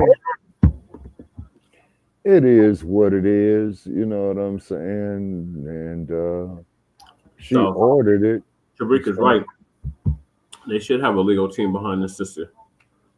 Well, yeah, he does have a point, but how do you know they the white supremacists are getting on code, and the white billionaires are popping up, throwing money on the GoFundMe? You understand? And I haven't heard from no Black lawyers, publicly or privately. That's not the business. We have to protect Black children when they're getting railroaded in situations like that. We really have to protect them. And this is out there in Missouri. What city is that in, by the way? I think it's what's the Hazelwood? What city is that in? I always forget the city. What city is that in? How far is that from St. Louis? If somebody can help me, raise your hand if you know what city that situation happened in. If you know that, raise your hand real quick. I don't feel like Googling it. Raise your hand if you know the city the situation happened in. Anybody? Y'all know? Where y'all at? Okay, I guess y'all don't know shit. Okay, nobody's raising their hand. Okay. I'm looking. Okay, there's somebody raising their hand. Okay, let's get Afro Elite in here. Let's get Brother Afro. Let's get my good brother Afro Elite. Oh, what am I doing here? What am I doing? What did I do? Oh, Afro? Oh, hold on. Invite to speak. Let's get Afro back on. Well, let's get different in here. Let's get different. All right, different. What's up, brother? Are you gonna move along, Jesse? Because he's just gonna talk to his guests. I'm good, man. How are you? I'm doing good. Yeah, like I think it's in St. Louis County. I'll tell you city. Okay. I think it's in the county. In the county got spot. It. Yeah. Got it. In the county. That's it. That's all I wanted to get. All right, so what are y'all thoughts on this Kaylee gang case? Okay, on that, she got what she deserved. The sister should be released. The sister defended herself by any means necessary, rather if it's a chair, rather if it's the concrete. She used whatever means necessary to preserve herself. And this Karen broad started this bullshit, and the sister just broke her of that habit now. Yep. Broke her off some. Yep. So now she in a coma. Well, she brought it upon herself. From what I saw, the sister had protected herself against an imminent threat to her person, and she went on and defended herself to the best of her ability, and the threat was eliminated when the white broad is out there stretched. Mm-hmm. But I mean, the white broad brought it on herself. I mean, what the fuck did she expect? Ain't Jemima? What the fuck did she expect? Gone with the wind? Yes. What the fuck did she expect? You know, to quote Clark Gable in Gone with the Wind, a simple-minded darky. What did she expect? I think the latter. She's the Barbie doll. You know what I'm saying? Everybody kisses her white ass, but not that day. That black got up there and served her ass up and broke her of that habit. Yeah. Let it be a message to all Barbie dolls. Hell have no fury like a black woman scorned. That's right. May the church say amen. All right. So, she got what she rightfully deserved, and shame on you, white supremacists. Yeah. You white supremacists blame yourselves for that bullshit. For funding this GoFundMe for these No, that's the part that's pissing me off right there. They giving this heifer $100,000, and you mean to tell me we can't raise $500 for our platforms? We know our message is controversial. We know that we're going to tell it like it is. We know that we got some unpopular truths to tell you, and we will continue to do such in the name of our ancestors before us that have suffered in a goddamn state like Missouri. Mm-hmm. The state of misery. Yes, sir. And that is one miserable ass state to cross. Yeah. I've crossed misery. Lady Che, did you have anything else to say about this? Oh shit. No, really. I just feel like I feel like it's I guess her bad luck for fucking with them. She knew better. She should have known better. Somebody should have told her not to. I mean, she's old enough to know better. She go to school. She's old enough to know not to be jumping on motherfuckers. That shit is gonna come there where nobody likes that shit no more. Nobody's taking that no more. Nobody's taking anybody calling them the hard N word or calling them out they race. Nobody's taking that. Nobody's taking getting your hands put on them, touching on them or anything like that. Bullying. Those days are over. And so whatever she thought she was gonna do, especially when she brought a friend with her, that's just the cost of fucking that's the cost of being doing what you had to do. It's like World Star right there. However, I don't think that the little young sister thought that she was gonna really handle that. But I was gonna say this, that when you get in a situation like that, you got to think about all that fucking generational traumatic fucking shit that's in your skin cells, and once you get your hands on a little motherfucking demon, I mean, it just kind of unleashed her. You know what I mean? And so I don't really think she should be held accountable for it because she wasn't tearing off after other little young brothers and sisters that were right there with her. They were just tussling around and everything. It was tussling with it. However, these little white girls came down there for a specific reason, and they didn't know. I don't think they didn't know. I think that they should have paid attention because they don't look like that first time that young sister probably got in a little scuffle here and there. But they should have just left her alone. I mean, just look at the size, the build right there alone. It's unmatched. She should have just took her little white ass home and sat down and fucking ate cornflakes and fucking did whatever the fuck they do. Exactly. And let them be whatever they were schooling. It looked like they was schooling before they showed up. Yeah. You know what I mean? From the video, they look like they're just all on the right in front of somebody's house, just probably talking and bullshitting and doing whatever young teenagers do. So she thought she could pull up in a car with her little fat friend, and they both got touched. The only thing that was different about the little fat friend was that she was a little sturdier and she didn't go down so easy.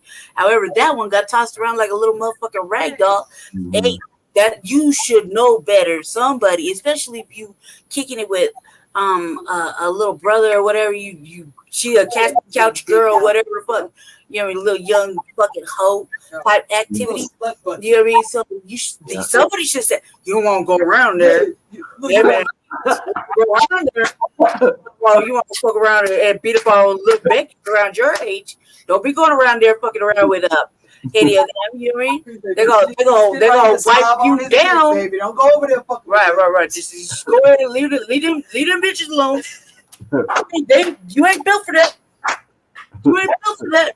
Somebody should say something like that, because that would have been the right thing. You gave a fuck. Somebody said, hey, stay your motherfucking ass over there.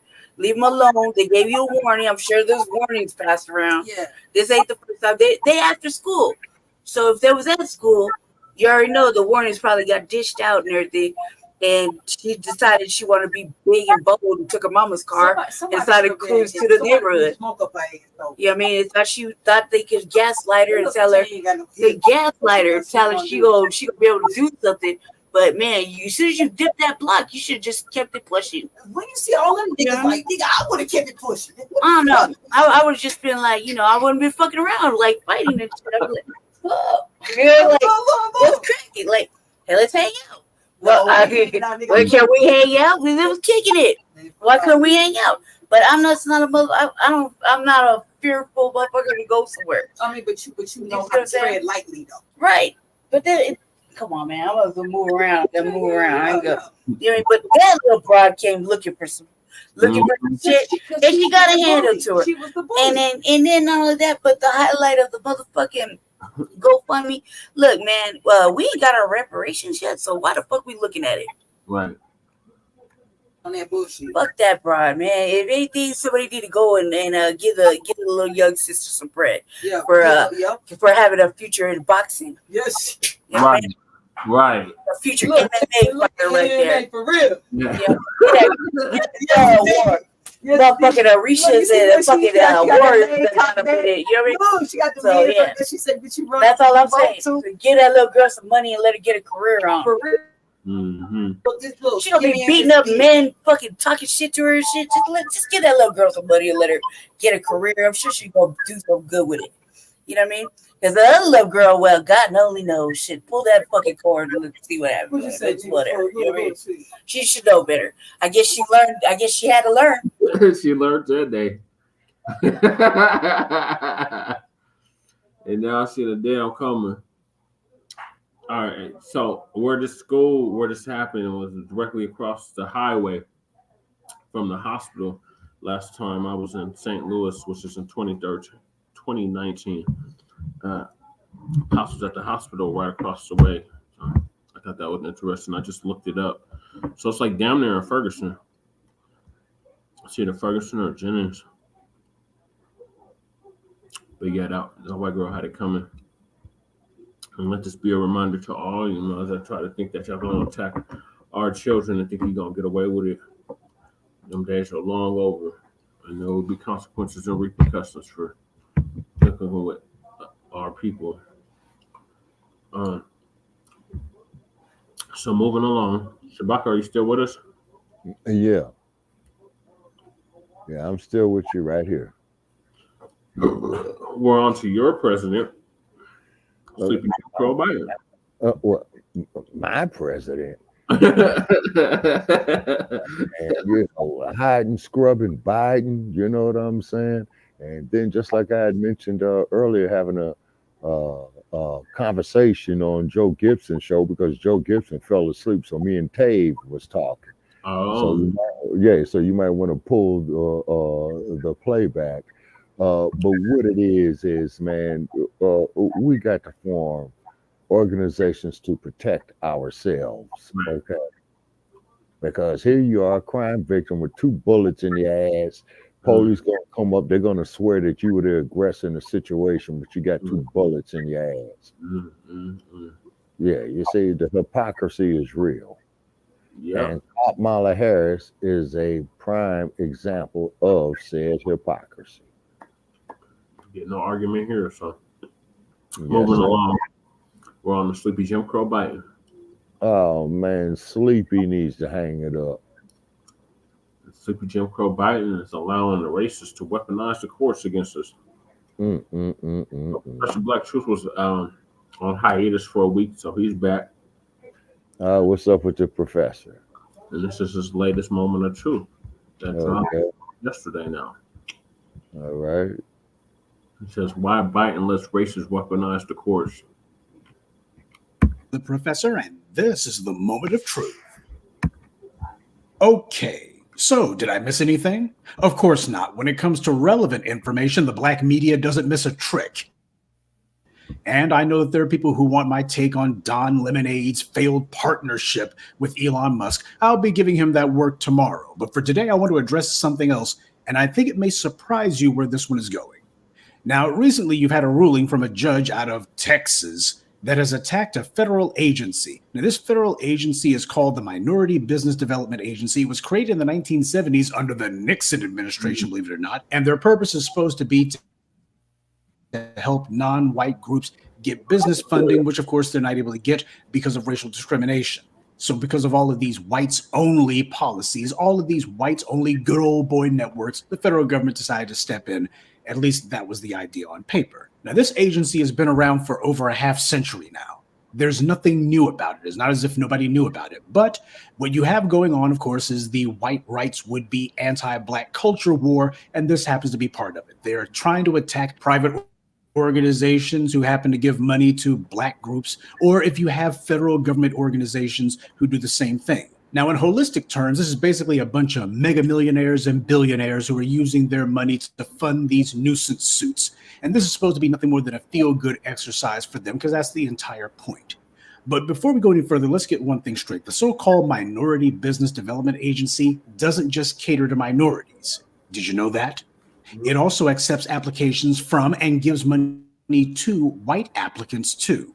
Now, white people are not minorities. In fact, this organization was created specifically because white people in America are the only ones, by and large, who can get their hands on any sort of business development money. Now, keep in mind, it was white businessmen who filed this lawsuit, and even wealthier white businessmen who are the ones behind all of these flurry of nuisance suits. So when you start talking about people being competitive in business, who do you think doesn't like that?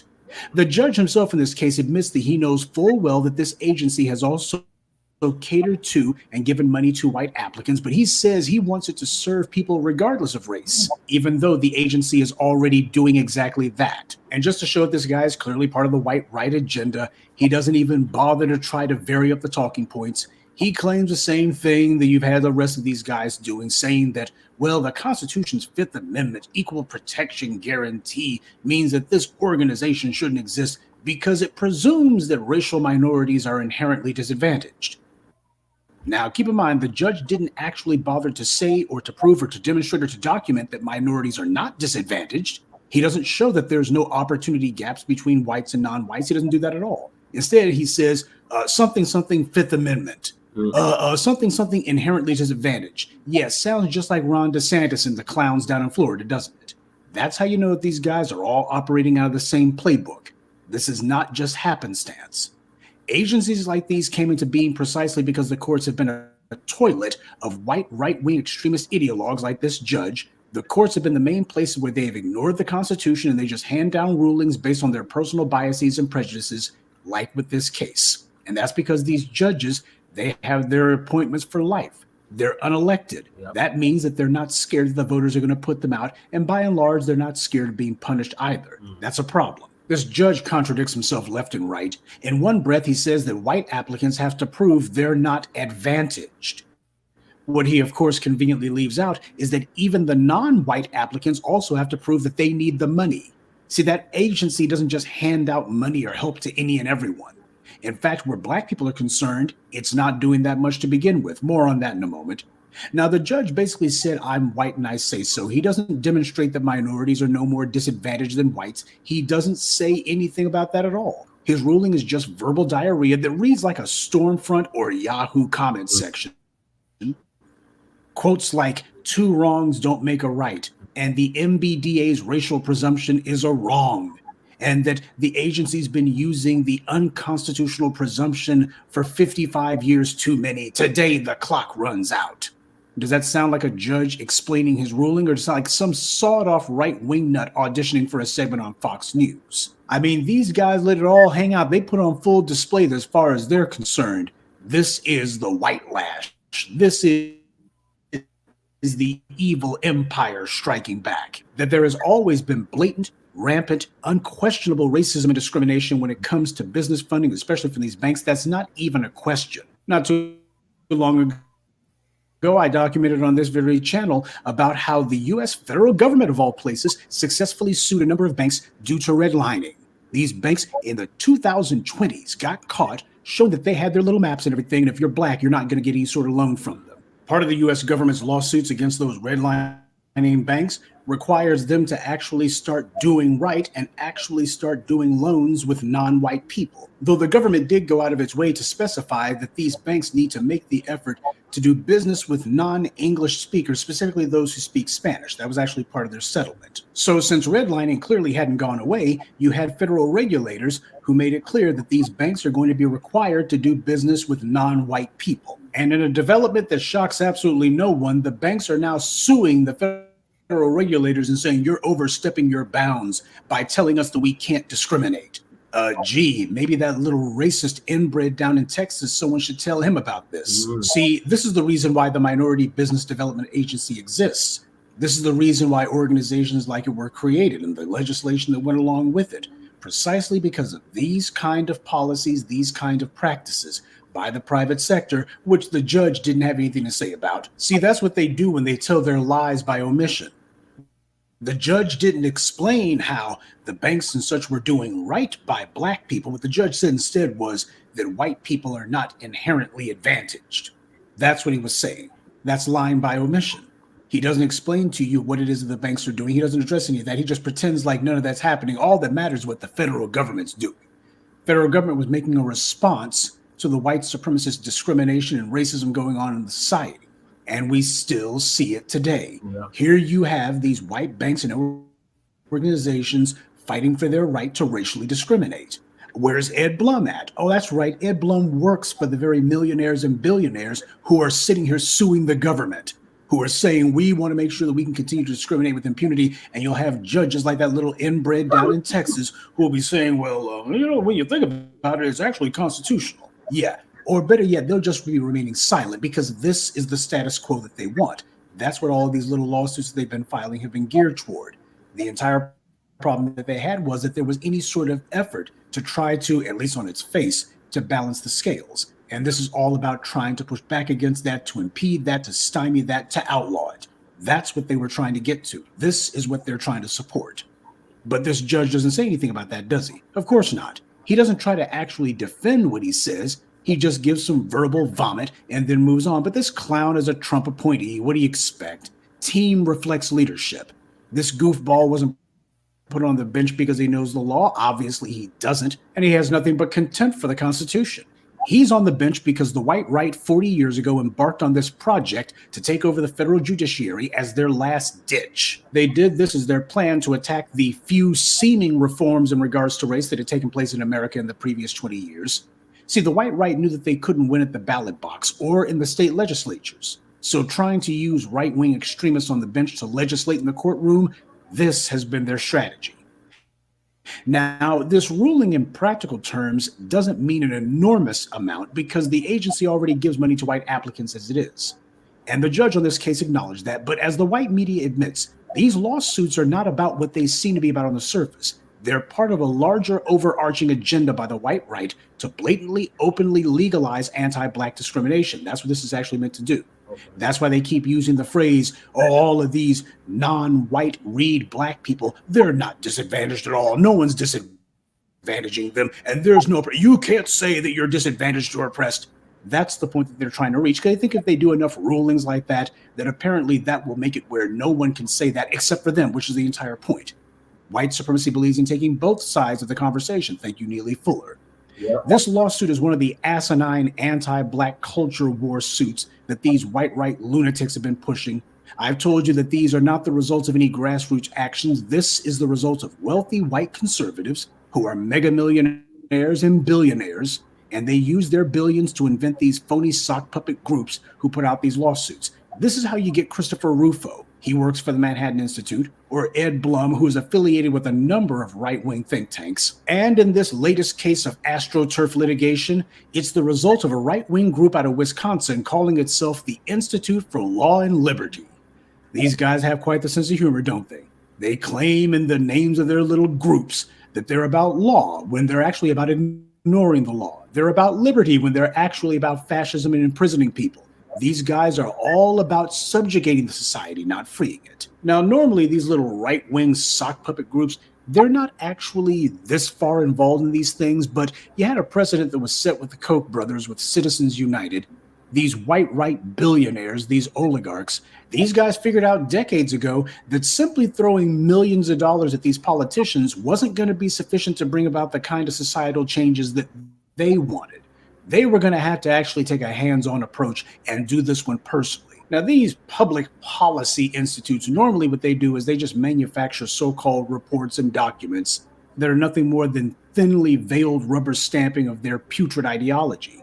They usually don't go this far, but the rich white ideologues who fund these organizations, they don't want to have to come out of the shadows and expose themselves because that makes them targets. But the problem is they fail to get things done.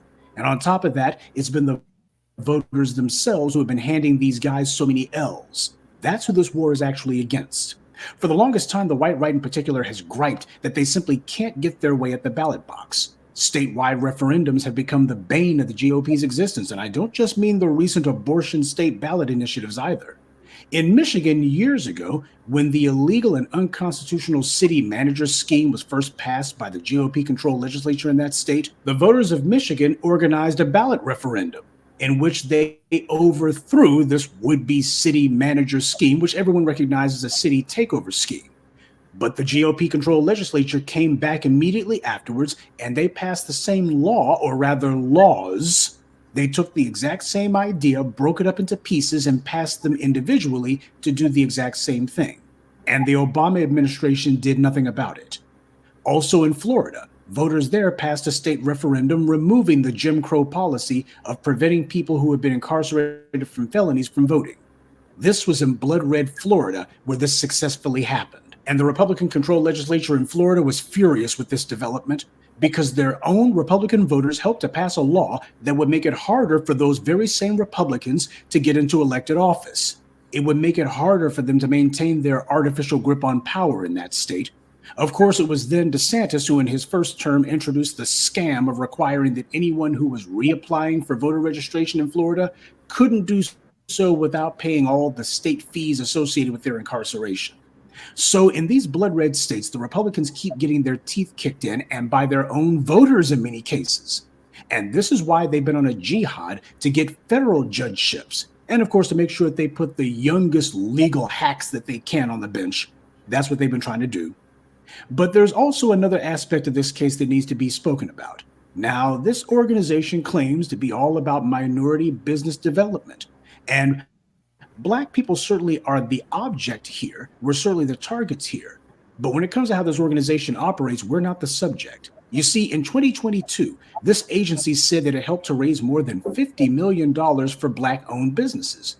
But that was only a drop in the bucket compared to the over $395 million that it raised for Hispanic-owned businesses. Now, isn't that interesting?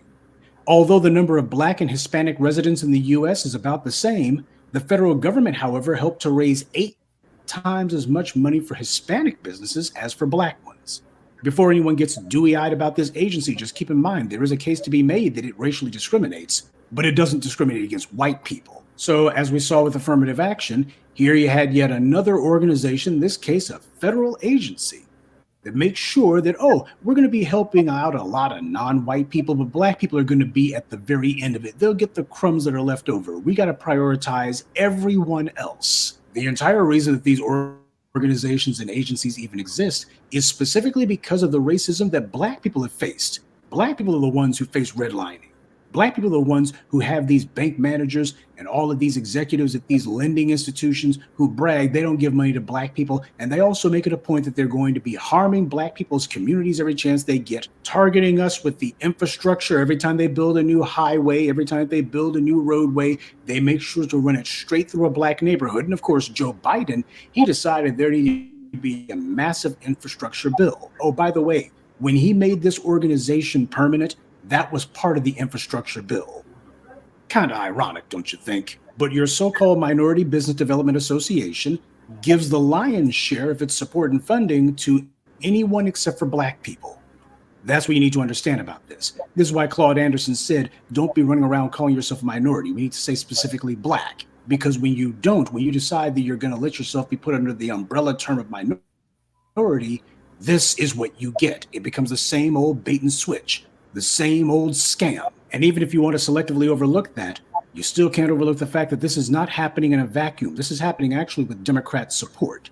Things like the Fearless Fund are more targeted towards Black business owners. And yes, I'm aware of the faux feminist leanings of the Fearless Fund's leaders. They're certainly on that Black girls rock kick, and they push blatant gender division in the Black community. But my point is that for all their faults, it doesn't change the fact that they're not a clumsy front for another lift all boats scheme, and they're not governmental either.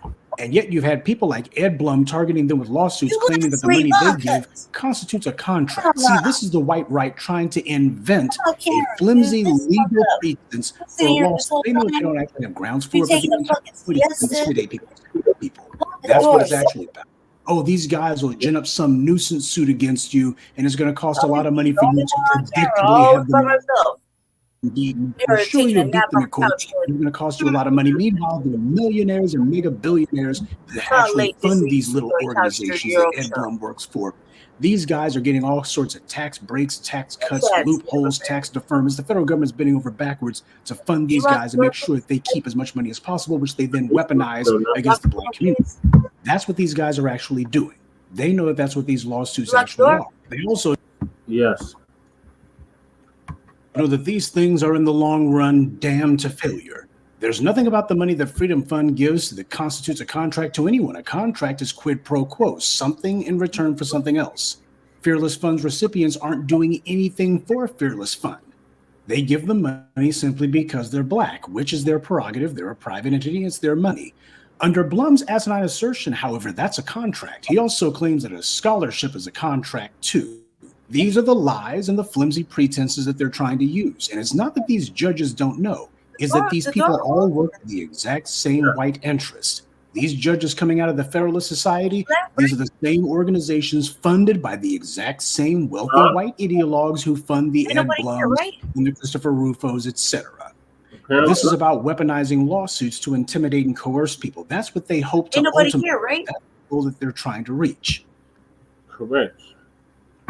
Now, normally people like Blum would have been deemed vexatious litigants, which is what they are. But there's a program at work here, and both political parties are complicit. As we've seen nationwide, the white right's ability to win elections has gone from eroding to outright evaporating. We've also seen them put aside all pretense that they were anything other than white supremacists. They're lying huge, as Christopher Rufo himself admitted, and their plan was to install these far-right ideologues from the Federalist Society, which should be illegal in and of itself because they're clearly a political group who has taken an oath to ignore the law in favor of their own personal racial biases. That's the definition of political high-handedness when you do that stuff. And it's unconstitutional. It's against the law. And any of these judges who are part of the Federalist Society or have ever had any sort of associations with them, they should be impeached and removed from office on that basis. The Democrats could do it. And there would be very little risk that their own left-leaning judges would face any substantive widespread reprisals from the Republicans, because most of those left-leaning judges, they're not part of any sort of secret unconstitutional cabals. But the Democrats aren't going to do that because, as I've explained for 15 years now, the white left and the white right actually cooperate with and play off of each other, especially where Black people are concerned. The Republicans do white power's dirty work, and the Democrats try to trick you into sitting on your hands while they do it. As we saw with Joe Biden recently, you had that Supreme Court case dealing with police being sued for not giving someone their Miranda rights. Biden had no dog in that fight. That lawsuit was between a black immigrant and a Hispanic cop. The federal government was not a party to the case, but that didn't stop Biden from taking the almost unprecedented step of having his own Solicitor General write a court brief to the Trump-appointed dominated Supreme Court, telling them that the Biden administration wanted them to rule in favor of the police. When Biden said that he would have Black America's back, yeah, he meant that, because that's where he would put the knife. All of you Biden bots out there, this is what you voted for. Someone who will go to the mat to protect dirty cops, and who will do and say nothing while the white right attempts to do an end run around the Constitution and the few meaningful laws that we've had passed to try to make some aspects of this country's operation resemble something like a democracy. You didn't see Biden or the Democrats upset about this ruling at all, did you? Even though it attacks the executive branch of government, that's Biden's branch. Why is Biden not bothered by this? Well, maybe it has something to do with the fact that in 2021, the year Biden took office, this same judge, Mark Pittman, was petitioned by President Biden to strike down one of the anti-abortion laws that had been passed in Texas.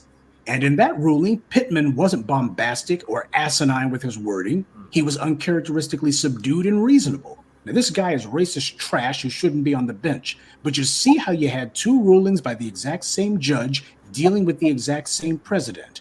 And although one of those rulings directly attacks Biden's administration directly, the White House doesn't seem bothered by it. Yeah, because Pittman can be counted on to rule the right way on things that actually matter to the white left. The United States has never had a democracy a moment in its existence, and it has been soaked in racism from before its founding. When some white right-wing racist tries to tell you the spiel about how racism isn't a problem, your first question should always be, tell me the exact year when racism ended in America. Right. And you can also tell me where in America racism is not practiced, where it doesn't exist. Right. They can tell you when the Emancipation Proclamation was passed. They can tell you when the Civil War ended, the dates of the Civil Rights and Voting Rights Act's passage. So it should be child's play for them to answer when racism ended, right? But they can't, because racism never has. Exactly. And for each and every law that was allegedly passed to address the oppression that we face, there has always been a tsunami of white legislation to attack those laws and undermine them. See, that's a crucial point that's never mentioned when some Ben Shapiro or Thomas Sowell wannabe trots out the old, oh, but we dealt with racism a long time ago line. This country has been saying that for 150 years, and it's never been true even once. So when this judge claims that two wrongs don't make a right, he's ignoring that the wrong is the historical legislative oppression that we've had to contend with, and that he is a part of. I want you to remember this case going into the election. You're going to have a lot of bought and paid for Negroes online and on the air trying to tell you Biden's done so much for black people, and why if you let that mean old Trump get back into the White House, the Republicans are going to have a free hand and they're going to use it to roll back every alleged beneficial government program, initiative, and policy that's ever been passed. Well, tell me something. How is that any different than what Biden's doing right now? Remaining silent as he has with this case, or worse, using the bully pulpit of the presidency to promote and advocate for legal rulings meant to target us, as he did with that Miranda case. How is any sort of alleged bad dealing from Trump different than what Biden's doing now? Now, this is not to say that Trump is better than Biden. He's not. And that's the point. You're not choosing the lesser of two evils. You're just choosing evil. You see Republicans across the board doing this culture war crap, all of this message legislation, and you don't see Democrats anywhere saying, wait a minute here, you're attacking the base of our party. You're attacking the black community here. So we're going to start passing laws specifically meant to target you. You don't see any sort of legislative reprisals or retaliation on their part. And that's deliberate. See, when it comes to abortion, they go to the mat. We're going to have statewide referendums in these red states. Oh, they become fearless about it. When it came to gay marriage, they reached across the aisle and said, well, we got to get that gay marriage law passed. But when it comes to black people, crickets. When someone says they've got your back, that also means they don't let people think they can just attack you. Everyone knows that these nuisance suits by these right-wing think tanks are actually attacks on the black community. Everyone knows that. But your Democrats, your so-called president, won't even call this out, and neither will these mouthpieces for him. And the people who get upset about these lawsuits, they tend to get upset about the wrong things. See, if Biden ever does decide to lower himself to commenting on this, what he and his little Negro sock puppets will do is say, well, look, Biden made this organization permanent. He made the agency permanent, and he put some money behind it, and see, he's doing this for you. I've already explained to you. they do very little for Black people. This agency spends the bulk of its time and its resources making sure that everybody else is taken care of. They ignore Black people by and large. So when they come up to you and say, oh, we're going to be lifting all boats, this is what they're talking about. Everybody else is going to be having a yacht, and you're going to be having a dinghy raft. If that, more than likely, you'll have a life preserver with a hole in it. Yeah. That's what the actual lift all boats means. And this is the reason why you need the Black media. Right. Not just telling you what's happening, but also peeling back the layers so you can understand the reality of what of your interest is truly at stake. And while you have every right to be outraged about these legislative attacks because we know that Black people are the targets of them, just keep in mind, your Democratic leadership is not doing anything about it. Your Congressional Black Caucus, where the hell are they at to tell Biden, if you don't start moving against this, in fact, to tell Hakeem Jeffries, supposed to have a Black man who's supposed to be the leader of the Democratic Party in Congress now, and he's not even saying boo about this. What does that tell you? As far as they're concerned, there's a very beneficial purpose that's being served by allowing the Republicans to carry out these attacks against the Black community, because the Black community has become disobedient. We've been making demands that are putting pressure on white supremacy, so they're going to need the Republicans to go ahead and do the dirty work of pushing back against the niggers. That's what this is actually about. Well, believe it or not, the Black community actually gets to have a say in this too. We have a ruling of our own that gets handed down when these kind of things happen. Yeah. And when it comes to our rulings, there's no appeal. That's right. Good day. And be one. Okay. I'd like to take a moment to mention some of our contributors. Bo Eldridge McLean. Yeah, thank y'all for like and subscribe to Frontline Black News. Shabaka, are you still with us? Shabaka done passed out too. Sad state of affairs with you two. Shabaka? Yeah. Sleep. No, I'm right here. Hey, Shabaka. Yeah. Every eye closed, ain't a Sleep. You're sleeping with the camera on. To my sister. I got the camera That's on. fucked up, because it's really fucked up. I'm the only one in here just paid attention. Y'all taking fucking naps and shit. It's fucked up. Shit, taking naps. Just with the camera off. To my sister busted him. Oh, how did she bust your camera? Because she gotta go through the front room to leave. Oh, that's fucked up. I was resting my eyes. Like, man, I'm the only motherfucker on camera. Are you serious? I was resting my eyes. And you over there eating pistachios and passing out and shit. So that happens when you come too late, man. Yeah. It's always the same story with you. Oh my God. What are your thoughts about this? My thoughts on what? Oh my God. Biden letting the racists weaponize the courts. Oh man, well, see, Biden, man, he's full of shit. He has. State, man, she put the man grip on it. Yeah. Thing, man. Can you open this while you're sitting there? Go ahead. Yeah, but the thing is about hiding Biden, the motherfucker, man, is older than old itself. The motherfucking senile. He needs to hang it up. But what the problem is that you're gonna have Kamala as your president. And believe me, people, you don't want that broad for your president at all. She is dangerous. Yes, sir. Go ahead. We listen, Shabaka.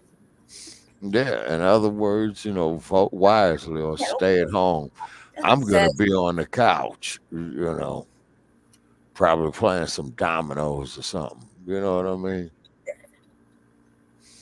And yeah, I'm going to look at all these sad-ass motherfuckers who got to vote over Biden didn't win. Biden didn't win. So what they need to do is delay all those court days from Donald Duck's appearance to his first one, right? And then, let that motherfucker go up there and do Trump. Let him do his thing, because Trump is full of shit, and he represents the silent majority of white folks in America. Yep. White folks in America. Yeah. Mm-hmm. That is correct, Shabaka. Okay. So moving right along, this lady Shay has something. Yeah, you could come back on camera. Yes. I keep the eyes on you, man, because you fall asleep. I can't run the show. I'll click out. Go ahead. Biden lets racist weaponize court. Well, yeah. It's nothing new. I mean, this is just a lot of racism, white supremacy. Mhm. And no matter what happens, I don't understand why anybody would give him the vote, considering everything that we know and what we're watching. And if you like losing money and getting everything, replaced, and you really ain't got shit, you ain't going nowhere, and nothing's really happening for us, I guess then we can just keep putting them in the office. This pandering, again, they're not asking real black people what they want or what they think. So it's already kind of selected and picked out for you. It's just another tactic, another racist fucking tactic. Is he gonna get away with it? Yeah. So you do a whole purge of the whole fucking shit. I mean, it's the way it's gonna be. So the statement needs to go. Yeah. Well, there's a lot of motherfuckers that just need to go. A lot of motherfuckers just been sitting there just taking up airspace in a seat. And Some judges, a lot of them judges are voted in, minus the Supreme Court. Them judges are voted in, and what these goddamn judges are. Yeah. I like Professor Black Truth. So Yeah, welcome back, Professor Black Truth. No, the professor's back on. All right. Yeah, it was a good one. All right, so moving along. Nobody has nothing else. Nope. Tyson controversial move to hire migrants. It's nothing new. I mean, like for me, the fact that this is like the second time in like 2 years that we're hearing about it. I mean, Ladies and gentlemen, it's the same motherfuckers that the brothers had to go ahead and call had to make the ICE call so they can get in there and get some jobs. So and now they're laying them brothers off. What's good for the goose, good for the gander, brothers. Get on your day job. And now laying those brothers off and putting get your jobs back because this shit is fucked up. And if you gotta work so hard to make a living for your family, your wife, your children, they should not be get it easy just because you're fleeing one of them countries. This isn't Haiti. You're not Haitian. You know what I mean? You know what I mean? Like, kind of have a little special place in Haiti for, a little place in my heart right there for the Haitians right now. So shout out to you. Yeah, so like I got a little special place right there. Just that they can get some asylum and some goodies and housing and all that good shit.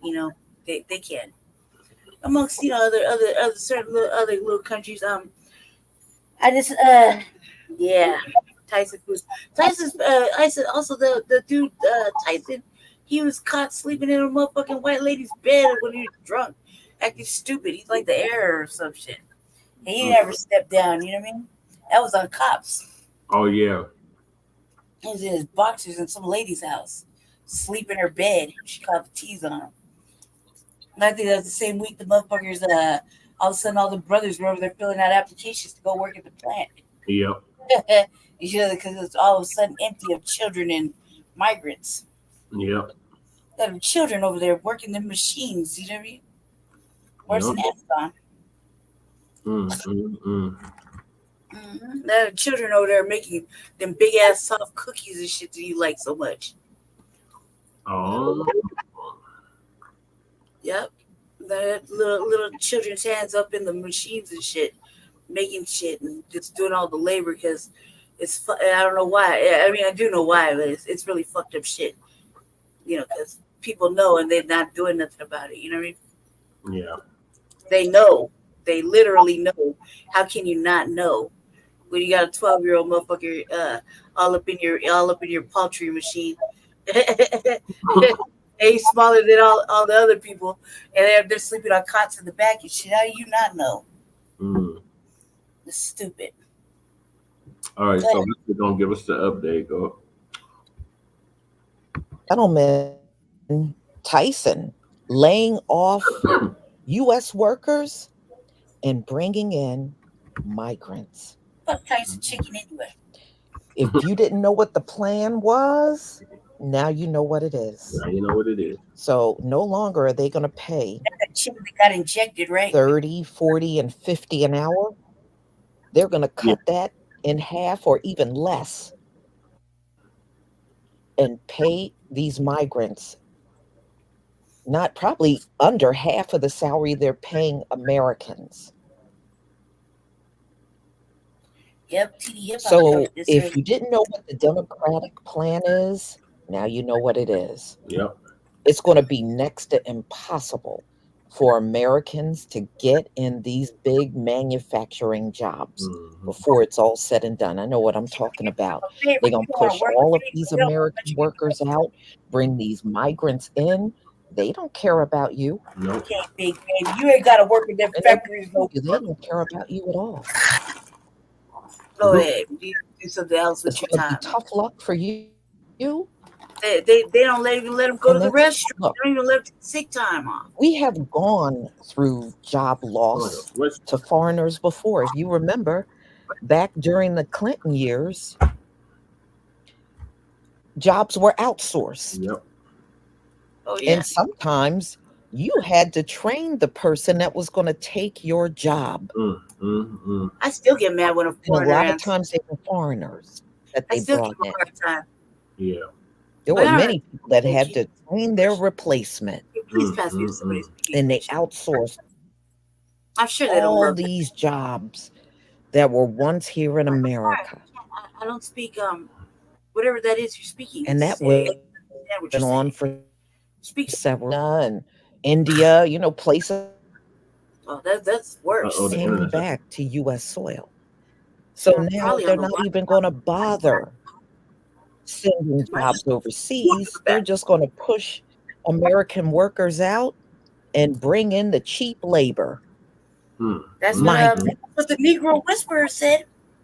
Yeah.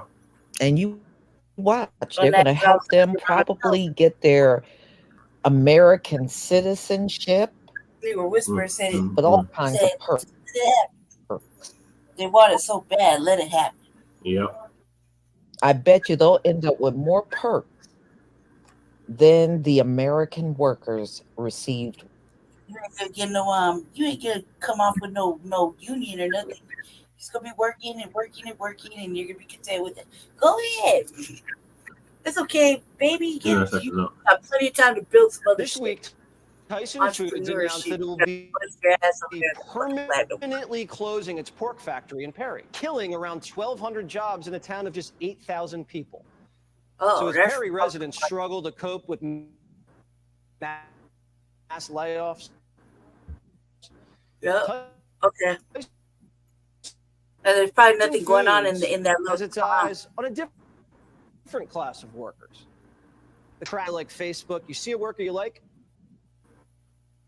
Tap hire. They even had a job fair. Oh yeah, man. Wow. Who you telling? So you're asylum seeker. Pretty soon it's gonna be motherfuckers divesting from us and gone through the various details of their application. For many of them, 17 the day I was there, and then another 70 weeks later, went off to Tennessee to go start their new jobs as Tysons production workers. Tysons all illegal alien workers. End time off to attend immigration hearings. In 2034, of course. They're firing Americans and offering perks to illegals. This was the Democrat plan all along. And open jobs today. Wow. I have 5,000 farm jobs that I need filled so we can plant the crops. Vegetables would rot in the ground if it weren't they weren't being Them little old white people don't look adorable at all. Immigrants. He looks like a little old turtle. Illegal immigrants. You see, even in Florida, some of the farmers and the growers saying to a very Ohio Senator, author of Hillbilly Nancy J.D. Pelosi Vance joins us now. I didn't think it was legal. Remember she was all Senator, tired last year. She looked all to old. American workers and hire en masse illegal aliens. Yeah. After her husband got beat up Well, with it the shouldn't hammer. be, Jesse, and we're certainly going to look into whether we can change that, I feel like assuming that was all Tyson is propaganda. operating legally, which we don't even know if they are. We don't know the details of this. All we know, Jesse, is that they are firing American workers and hiring illegal aliens. Remember to the police replace them. was standing around This is watching the it happen? entire Hey, that's point the of you illegal blame your immigration, and local Republicans legislature got for that, hammered this cuz. point home.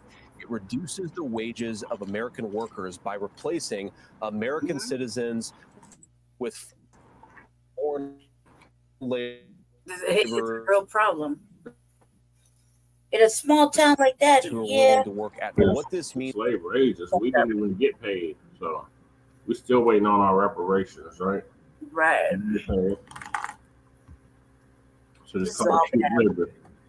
American is replaced with an illegal immigrant. It means that an American family loses a good family supporting wage. It means that American companies are literally replacing our own citizens with people who will work for slave wages. That is not capitalism or a market economy, Jesse. That is the decimation of the American middle class via illegal immigration, and it's happening all over the country. And this poor town's going to get slaughtered. All of those people laid off in such a small town, it's just going to have such a tremendous impact. Are they getting around it legally by saying we're not hiring illegal aliens, we're hiring asylum seekers? Is that how they do it? One of the ways that they do it, Jesse, and we know that the Biden administration has made it easier to basically extend that economic migrants.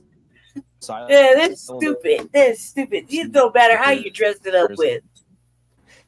Stupid.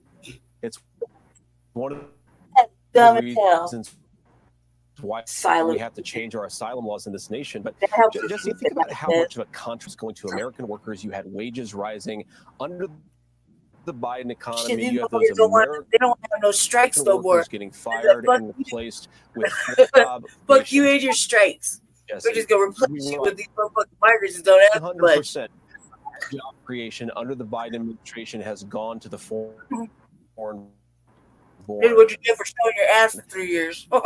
So I fucked up. Jesse. Get off the Wi-Fi. Get off your hotspot. Look, family, I'm just gonna say it like this. Before you thought you were gonna get replaced with a fucking AI robot at Amazon. Now you're gonna get replaced with motherfucking immigrant illegals, right? It don't matter how they dress it up, right? And then think about it like this: sooner or later, you keep fucking around, pretty soon your mate is gonna die best with an Afro Latino cut. so you keep fucking around with your FBA mate, and she gonna leave you. He gonna leave you for an Afro Latino Latina. There goes the American dream right there. So I mean, there was like no more strikes, you motherfuckers right here. You just holy toady motherfuckers are showing your ass for 3 years while they fucking striking better wages, and goddamn these motherfuckers are gonna ask for shit. Matter of fact, they're gonna work extra hard and pee in their fucking uniforms, but they're gonna spell out this chicken, right? Right? This chicken while you over there fucking complaining and want to go to the bathroom and fucking, don't want to work when you're pregnant and I don't know what else. You know what I mean? And then on top of that, right? And then on top of that, and keep fucking around with your mate, and your mate's gonna fucking leave you for a motherfucking Afro Latino.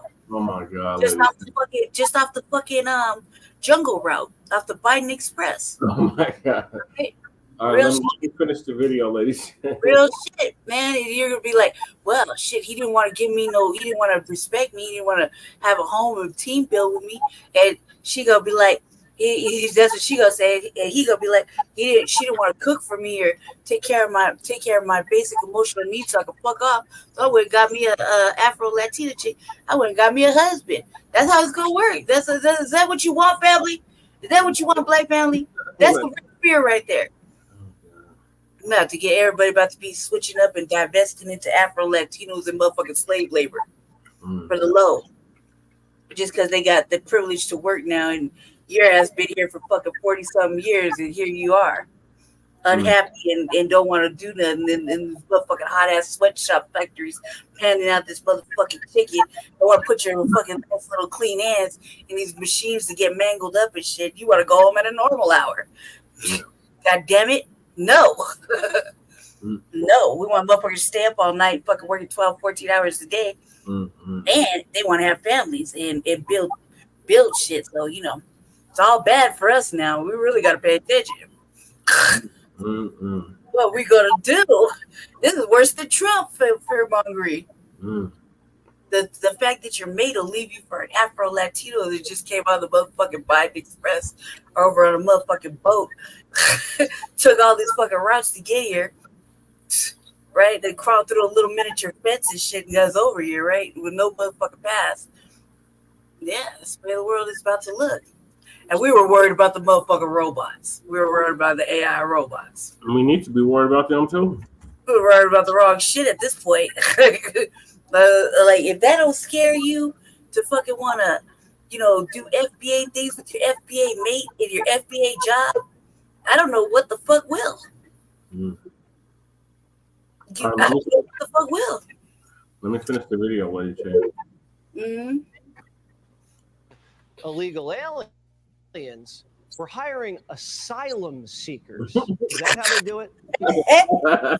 Well, that's one of the ways that they do it, Jesse. And we know that the Biden administration has made it easier to basically pretend that economic migrants are asylum seekers. It's one of the reasons why we have to change our asylum laws in this nation. But Jesse, think about how much of a contrast this presents between the Trump economy and the Biden economy. If you go back to the Trump economy, you had American jobs going to American workers. You had wages rising.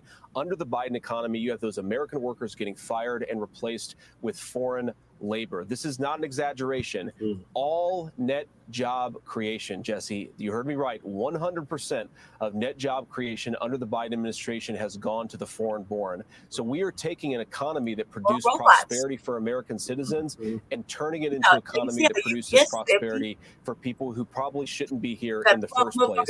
And I bet you know what Tyson isn't doing, Jesse? I bet they're not drug testing the illegal immigrants who are coming in. I bet they're not asking whether they're bringing fentanyl or drugs into that small town with them. This is the end of the American dream if we let this stuff happen. We've got to reelect Donald Trump, and we've got to get congressional Republicans with some spine to push back against this stuff. I don't know about the election of Donald Trump. I'm just saying, So man. you heard it. Now they're praying for Trump to get in office. But ladies and gentlemen, can he really get in? this is what happens when you have a president that will let people come across the border, and then you got these big manufacturers that can't wait to dump off these American workers so they can bring in a house full of migrants. Oh man, I can't wait till the RVA comes out. You're going to see this happening all over the country. You watch. They're going to get every sector that they can get their hands on and put these migrants in.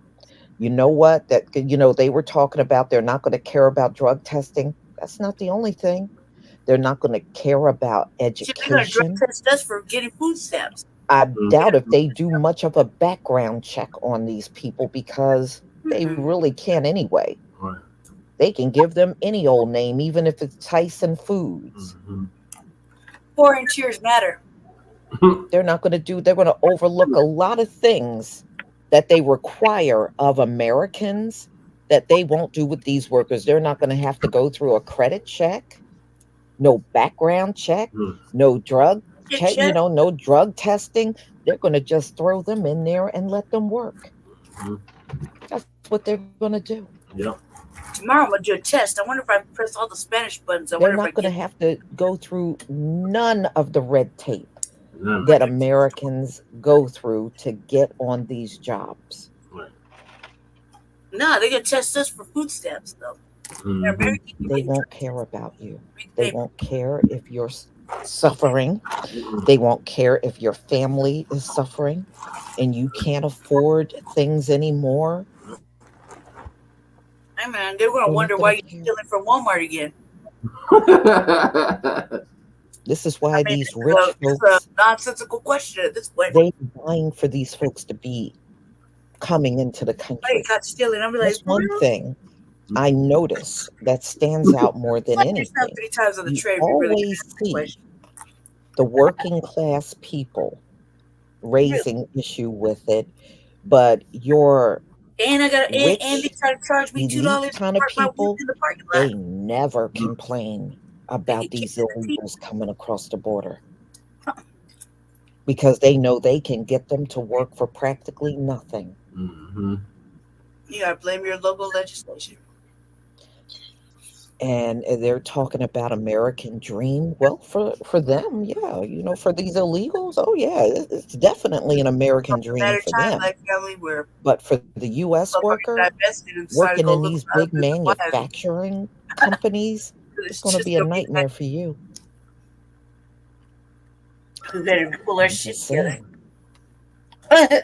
I'm serious. Please leave your comment and just subscribe. started Don't Black forget to News. hit on the notification. They'll be making all the bread, no taxes. You know what I mean? And then motherfucker be thinking, "Ah, man, I don't want to pay no motherfucking tax. I guess I better leave my FBA mate and fucking go ahead and find me a motherfucking Biden expressor."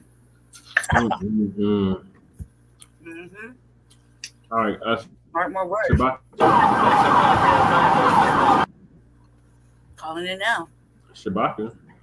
She's asleep. You don't hear him lightly snoring over there? Yeah. Listen carefully. It's like a low rumble.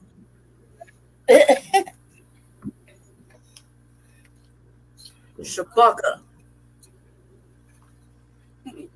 Paige and Shabaka. Paige and Shabaka. Nope, he's out for the count. You might as well just go ahead and let him go to sleep. Okay. Thank you, Shabaka. I knew that wasn't gonna last long. Bit our West Coast correspondent. Good night. Good night, Shabaka.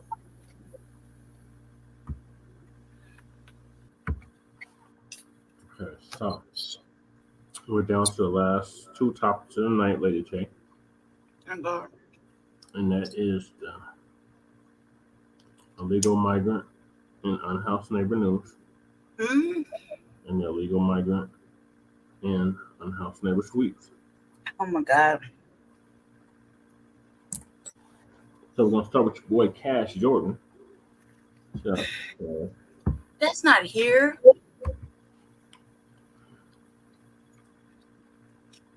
well, I'm pulling up here. Mm-mm. Go over what's happening in New York right now. I like Cash Jordan. Yeah, Eric Adams is having migrant remorse now. That's been all year. But when he went on that tour and they had the and then motherfucking signs in English, you knew it was a bad sign. It begins. NYC regrets accepting migrants. I'm ashamed of our shit. I'm not really. I got questions, and I was hoping they were gonna let it. Were we even on the list?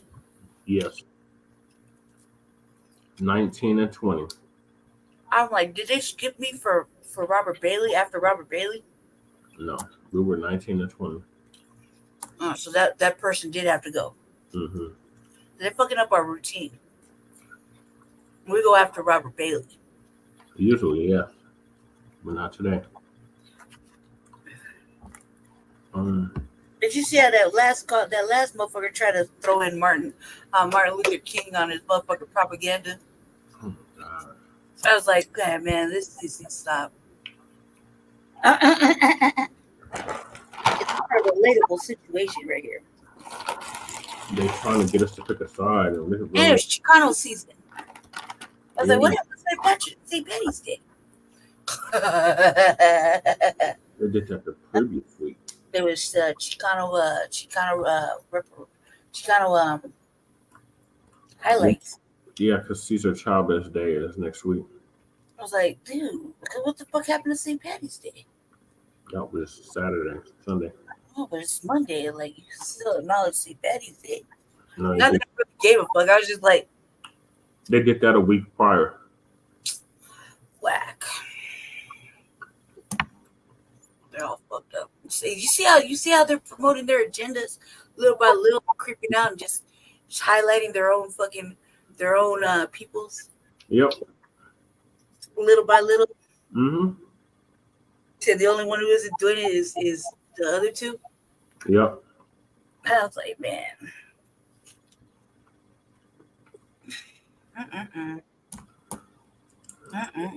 All right, so Cash Jordan gonna give us an update on what's happening in New York.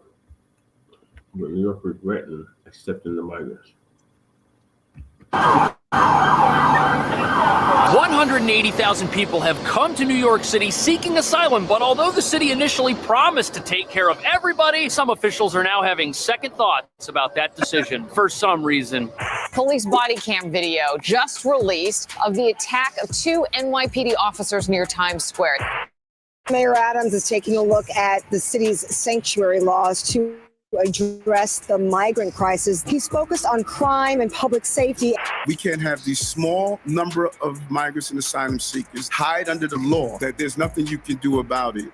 This network of thieves predominantly live in the migrant shelter system. They use social media platforms to organize and coordinate their thefts. The increase in crimes committed by migrants has some wondering if bills signed into law that prevent the NYPD from cooperating with U.S. Immigration and Customs Enforcement should be reconsidered.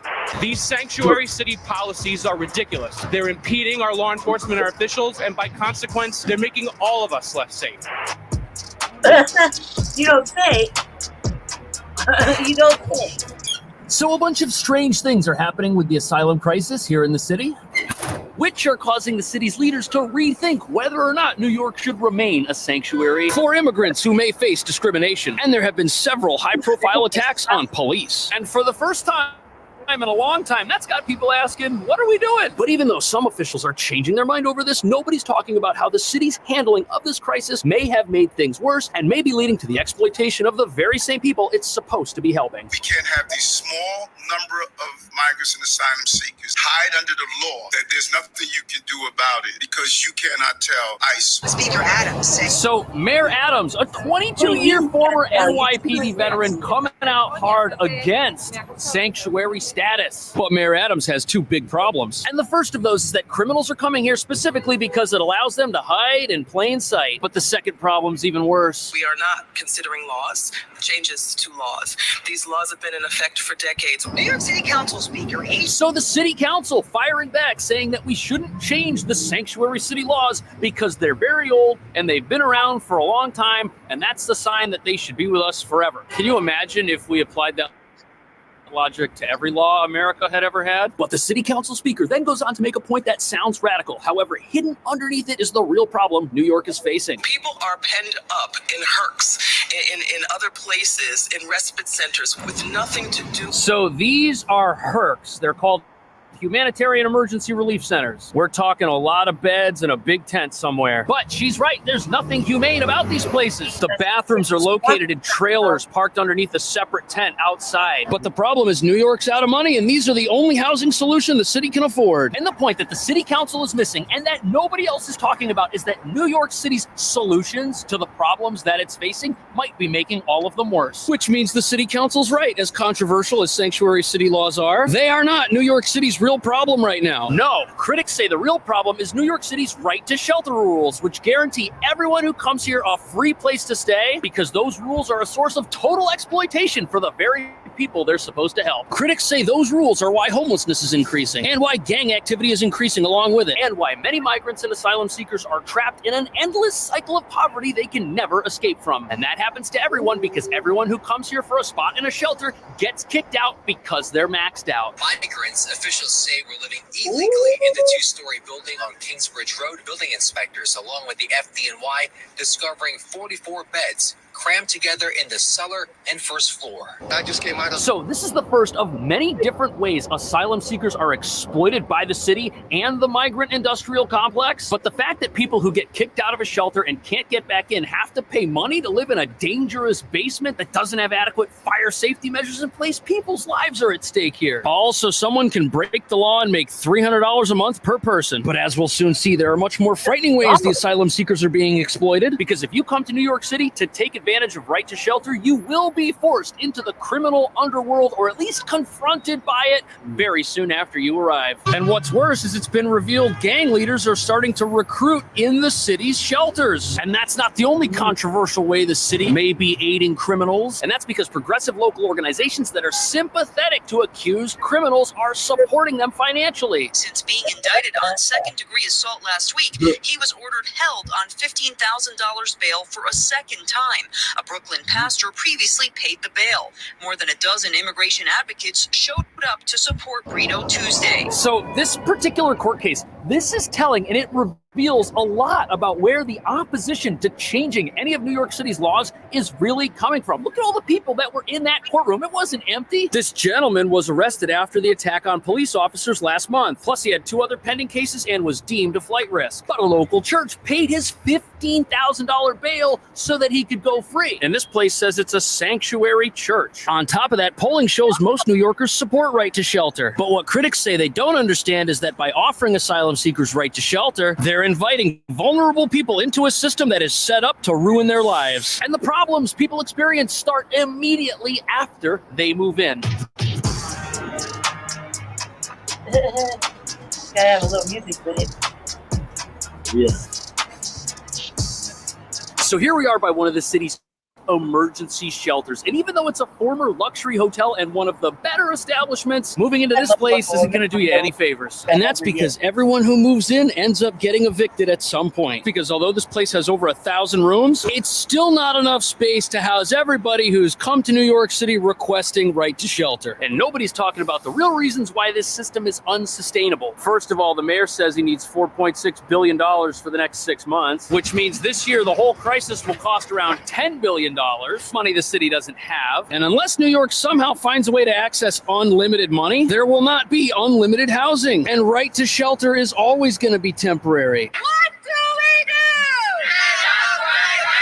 do? Immigration advocates gathered on the steps of City Hall in support of legislation that would prohibit implementing caps on shelter stays for New Yorkers experiencing homelessness. That includes asylum seekers. A shelter system. So the reason right to shelter advocates want a system that offers unlimited housing is because they understand that the temporary nature of this is the problem. A long-term solution would help people get better established and would protect them. But critics say the money for that will never exist, which is why even families with children are having to be evicted. Single adults get kicked out after 30 days. Families have a 60-day time limit. The city says this is done to free up bed space for new arrivals. And of course, whenever the city moves someone out of the shelter, they claim it as a victory. That person has now learned to self-sustain. But the reality is that the city doesn't keep track of what happens to people after they leave. They could be anywhere, and critics say the fate that befalls someone who gets kicked out, it puts them in a terrible position. This article says that half the families who get kicked out never end up coming back to the shelter system. And that's especially scary when you consider that over 180,000 have come here, but only 65,000 remain in the city's shelters. That's 80,000 people who are gone, and nobody knows where they are. But before we get into the scary reality of what happens to those who leave the shelters, consider the immense challenges that people living in the shelters face. They're in a new country where they don't speak the language and they don't have approval to work legally. How does that person leave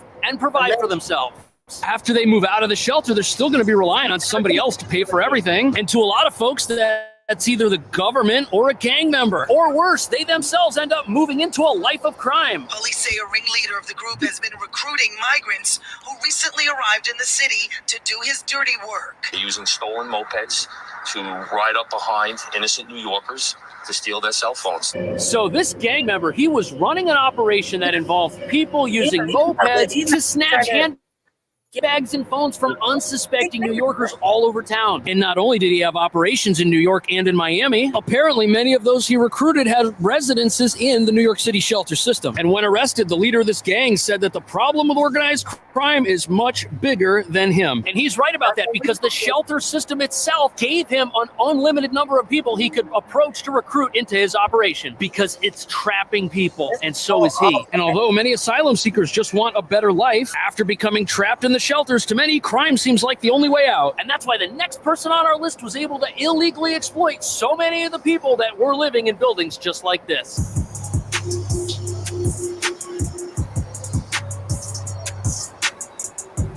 So this might not look like much, but it's an abandoned storefront. There are thousands of these throughout the city, and they're part of the problem too. Because recently, criminals have been using these abandoned facilities as unofficial shelters. They throw down a bunch of beds in an old restaurant or an old furniture store, and then start charging people to live inside these illegal dwellings. And remember, the city has a missing, vanishing population of around 100,000 people. That's a massive illegal market for housing. The gang leader, for example, he had a network of illegal apartments all over town that he was letting people stay in as long as they would join his gang and commit crime so that he could earn money and afford the place where they live. And in the shelters, you've got many people who are young, they're idle, they can't work, they can't earn a living, and he's saying, hey, just work for me for a little bit, and then you can leave and go live a normal life afterwards. And at best, the people who end up leaving the shelter system are looking at a very long road to legal self-sufficiency if they can even work for a living. This article mentions that many asylum seekers illegally work under the table, and that's probably not a high enough paying endeavor for someone to afford New York City rent. After all, rents here are some of the highest in the entire country, recently peaking at $5,600 a month, which is why some people were found sleeping in cars outside of the very shelters they were evicted from. And that's why to many, living in an illegal storefront that could be dangerous is their best option. He's been asked to stay out until city orders to vacate are completed, but Ibusar is giving us a look through the front glass and into what housing dozens of migrants over the last several months looked like. With me, they were happy. He says it's so the person running this operation, he was making tens of thousands of illegal dollars a month. And this is what these abandoned commercial spaces are like. They're very bare bones, there's pipes, and these places do not have adequate fire systems at all. But if you're a criminal and you know of one of these that's empty and hidden, there's gonna be a temptation to fill it up with a bunch of beds, especially if people are asking you if you know of a place to stay. One of his shelters had enough beds in it for 74 people to call it their residence. And it's frightening to imagine the tragic loss that would have occurred had there been a fire, because everyone there was reportedly charging their e-bike batteries at once. then the same kind of call came from a childhood friend. So I said, okay, you know what, I'll find him a space to give him a bed with my cousin. So this is how we started. First, it's just a relative asking if you know of an extra place to put a bed. Then word spreads, everyone's asking you the same question, with some people even offering to start paying you. And in a city with a lot of commercial vacancy, I find it hard to believe the landlords weren't in on these schemes as well. Look at this little place. Ground floor, lots of space in the back away from the windows. Plus, it's got the security gate. You'd probably keep that closed at all times. And then you could use the side entrance through the apartment building to get in. Apparently, the mastermind was charging $300 a person. He had 74 beds in one location, 40-something beds in another location, which is like over $30,000 a month in income between the two establishments. Next, he turned to a space he rents in Queens. I'm willing to take the consequences. Sar says he's doing it to help his people during the migrant surge that has put pressure on city resources. And you know something? There's no way this one guy that they caught with two places is the only one in New York using these empty spaces for this purpose. And I'm not saying he's innocent, but the city's right to shelter system enabled all this. It brought thousands of people here and then made them homeless, quickly forcing them into this guy's apartments. And remember, these aren't people who can legally work. $300 a month was probably all the money that they had. And even if they do have work authorization, we're probably not talking about employment at Goldman Sachs, because the sad reality is that many of these folks have come here with an incredibly limited skill set that is further limited by language barriers and education. And the thing nobody's talking about is, even though the invitation to come to New York, seek asylum, and get a place to stay is done in the name of compassion, the results aren't anything you'd wish on your worst enemy.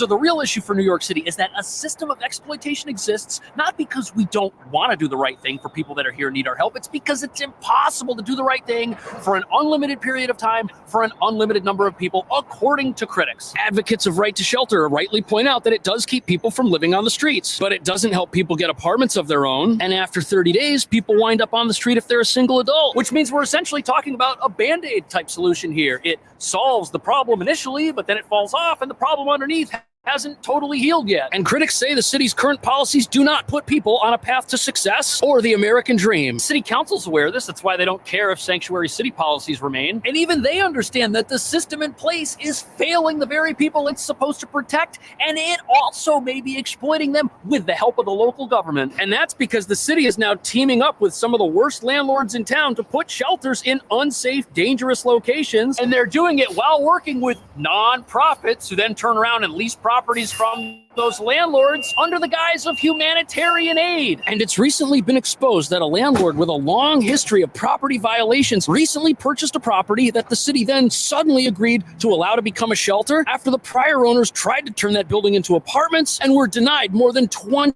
years ago. The property sits on a toxic site called New York's Gowanus Canal, which may be dangerous because of the gases and pollution in that environment. But it turns out the landlord that bought this place, their business model is to buy properties that then immediately get turned into shelters. I wonder how that works. I wonder which city employees they have on their payroll. Because controversially, the city went around their own laws to greenlight this project, saying that it's an emergency situation because of the asylum crisis. And since a nonprofit is going to operate the system, safety doesn't really matter, even though the city is deeming these commercial spaces completely unsafe. This is happening all over town, not just in this building with others, and it all reeks of corruption and scandal. And it's built on the backs of people who've come here with absolutely nothing. On top of that, it's been revealed that when the city rents hotel rooms, they overpay by about half. And they're even turning bankrupt buildings that are owned by companies who are about to go out of business into shelters, none of which could ever legally be considered housing. And that's got many people suggesting that the asylum crisis isn't designed to benefit the very people it's named after. In fact, the asylum seekers are the losers here. First, they're exploited by cartels to get into the country in the first place. Then a bus company makes money bringing them to New York. Then the owners of a former luxury hotel make money because it's being used as a shelter. Then people get a prepaid debit card that is operated by a company that gets a fee based on how much money is given out. And then after these poor folks are kicked out of the shelters, they're recruited by gang members or they work illegally. And then they use that money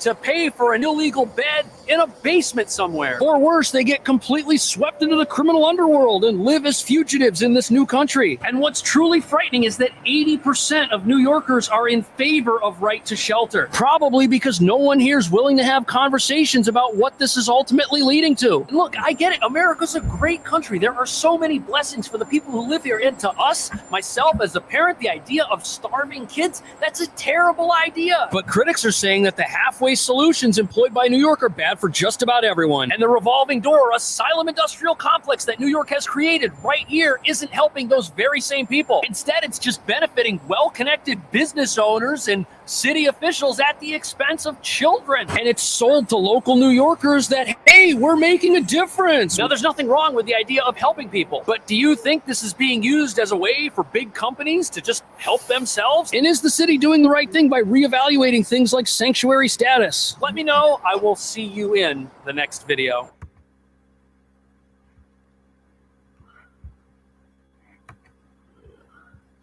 All right, Lady Che, what are your thoughts on New York regrets accepting the migrants? Fucking moment of spirit there. I mean, of course they're gonna get tired of it. I was thinking, man, damn, these motherfuckers are on their hustle for real. And y'all feeling sorry for them and shit. But just think about it. You didn't think of that shit here, just here. They've been doing that over there in their places, their country. Oh, dude decided to be a kingpin and shit all of a sudden. I was a motherfucking cell phone, motorcycle, bike scheme. Come on now. You really want to open up your heart and do good and give them housing and all this shit. When you're clearly seeing that they've been getting it how they live in other countries. This is doing it out here. Mm-hmm. And they take full advantage of it. And everybody's the only fucking dumbasses are the ones that, oh, let's help them. Mm-hmm. And you're helping, you're fucking up everything. Yeah. You're allowing it to go on, and then you want to play victim, like, oh my God, we're running out. There's no money in the city, and I mean, shit. I got some stuff over here for our city right now, and I'm just like, this is fucking shameful. This is fucking shameful, and nobody to blame except for local legislation and the Biden Express. Yep. The Biden Express, and shame on you for feeling so much fear in your heart, Florida, DeSantis, for Haitians that haven't even decided to come over here. Yeah, you got the National Guard out. Yeah, fearing y'all scary and shit. Shame on you, DeSantis. All right. And now Eric Adams is doing the same in New York. So yeah, the next oh video. my God, the Haitians, they haven't even came over. Building it up. It begins. Army troops take over New York City. Yeah.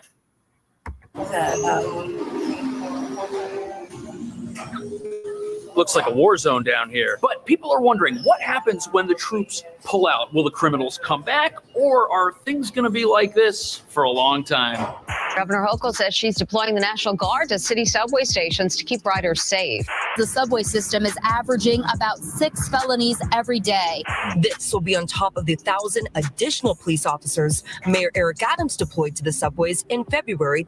There's a psychological impact. People worry they could be next. The New York Civil Liberties Union calling it heavy-handed, like stop and frisk. I think it has to be done carefully. I feel like it can both be a good thing to help us, but you could be stereotyping certain people as well. What was it like getting your back checked? Perfectly fine, but the criminals are actually on the subway cars, so get on the cars and ride the subway. New York, you recognize it is not normal to have the United States Army patrolling your streets, right? But the even more wild thing is watching your government pretend they don't know why they have a crime problem.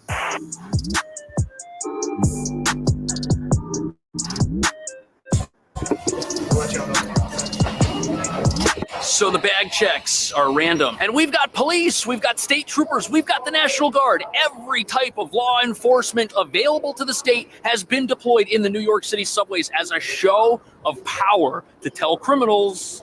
What are they telling criminals? They're not in the actual subway cars. Now look, I took the subway today. I'm very happy to see an increased security presence. It makes me feel safer. And the reason this is happening is because subway crime was up 20% before this deployment. But observers say that all of this militarization of the subway isn't actually going to do anything because it's not addressing the real reasons why New York City is going through a crime wave. On top of that, everyone knows this program is temporary. The troops and extra police are not able to be here forever. And the criminals are probably aware of that too, which means that this program isn't going to bring about long-lasting change. On top of that, there are other problems with rolling out the army to police the subway. The army is designed to win a war. They're not designed to preserve your rights while protecting the general public, which is the purpose of a police force. And because the city won't address the root causes of what's going on here, you've got security critics who don't think this is going to work. And at the same time, you've got civil liberties advocates making the case that New Yorkers are giving up their constitutional rights and their rights to privacy for a system that's not making anybody any safer. And this is happening at a time in New York City history where it's possible to attack the police and get released without bail. And that's got people asking, is the only way to keep New Yorkers safe to turn the city into a perpetual police state? And what exactly is the National Guard doing down here? Like, what things are they doing that they think are going to make a difference? And how are criminals evading these security measures? They're standing around with the same thing they always do. Stand around. It looks like they just finished with the bag checks. That's where they just were. Now there is an empty space. Maybe someone is watching on the cameras. That's all we can hope for at this point. So behind me, you can see how this process works a little bit. A state trooper will select someone to get their bags checked. The bag check will take about 30 seconds, and then the rider is on their way. So the way that this is supposed to work is it is a random bag check. There is a predetermined number of people that have to pass by before one person gets stopped. They're not stopping everybody. That would probably be impossible. It would make it very difficult for people to use the subway as intended. The goal of this is not to disrupt daily life, but it is also to establish a presence that makes people feel safe, catches criminals bringing weapons onto the train, and helps turn around all of the problems that the city is experiencing. And when the system is in play, it's not like the TSA at the airport where the line gets very long. People People miss their flights. That's a big mess. This is not that. The bag checks are very quick. I saw somebody get checked, and it happened so quickly that I couldn't even film the whole thing. It was that fast. And although there are some serious issues with this new security apparatus that nobody wants to talk about, the good news is that riders have been feeling very uneasy lately about riding the train, and this should help. Officers at Grand Central Station randomly stopping about every fourth subway rider. It's okay because we know it's for security reasons. And this feeling was shared by many people who had their bags checked Thursday afternoon. Oh, no problem at all. It's a safety. So the big takeaway here is that this is not supposed to be an in-depth, invasive process. But privacy advocates are worried a much harsher, more draconian system could emerge if this doesn't do what it's supposed to do. Because although we have an increased security presence, the bag checkers and the army are gone now. They went somewhere else. And the first problem with the system is that since people aren't here all day, a criminal could have waited until right now to head on in and use the subway as they were previously. What was it like getting your bag checked? Perfectly fine, but the criminals are actually on the subway cars, so get on the cars and ride the subway. Governor Kathy Hochul announced that she will now be deploying around 750. Wow, so that guy, he hit the nail right on the head. Every crime statistic that people are worried about didn't happen at the entry point to the subway. Most of them happened inside the trains, on the platforms, late at night, not during rush hour. Is this all smoke and mirrors? But even if it is, look at all the weapons that are getting found in the subway. Proponents say this is still a good thing and it's still having an effect. Although I guess the weapon would have to be in a bag check instead of in your pocket because these are not pat downs, they're just bag checks. This surveillance video, the suspect is seen pacing the platform. The victim is wearing a blue jacket and a backpack. At one point, the suspect lunges in his direction behind his back. Moments later, he is shoved to the tracks as the suspect takes off into the night. So before we get into the real reason why crazy people who want to commit harm aren't behind bars, look at all the things this person did not have at their disposal. They didn't have a backpack. They weren't holding anything. They were just passing through. They looked like a regular commuter. And what that means is we aren't any safer because of these new security measures, which is something the powers that be who have a lot riding on this being successful don't want us thinking about or talking about.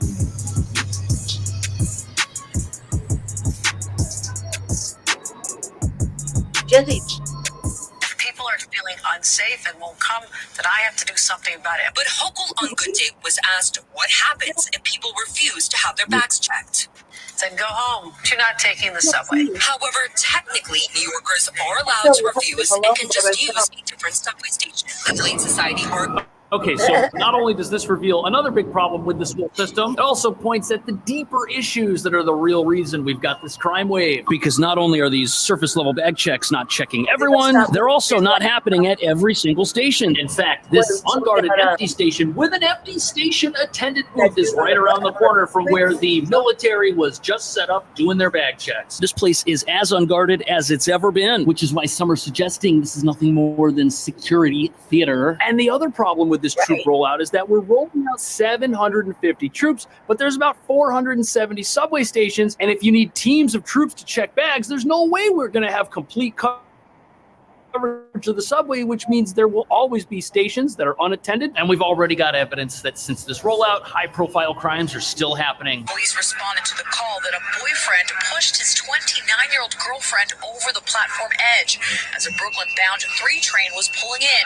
Police say the man ran away. Paramedics and police officers tried to pull the woman from under the train. She rushed to Bellevue Hospital. So this tragic accident happened within 2 days of troops being rolled out to stations just like this. And because this was a seemingly random act of violence, no amount of bag checks or security would have stopped it from happening, which means there's something else about New York that allows stuff like this to happen that nobody wants to discuss. And that tragic incident, it didn't happen in the middle of the night. It took place at 10:30 in the morning during the day, and the person who did it ran off and escaped. The whole point of the troops and the bag checks and the police and the state police is to stop people from doing things and escaping. But that happened. And again, the security takes place out here, not inside the actual terminals where these issues are happening. And look, as someone who rides the train, I'm not knocking this system entirely. I do feel safer, and I think there are people who look at the police and see the armed guards and say to themselves, you know what, whatever I was going to do today, I'm not going to do it. But right advocate say that this security theater apparatus, not only is it ineffective, it's taking away the rights of people who have haven't committed any crimes, and the way rights work is once they're gone, you never get them back. There are so many different points to her proposal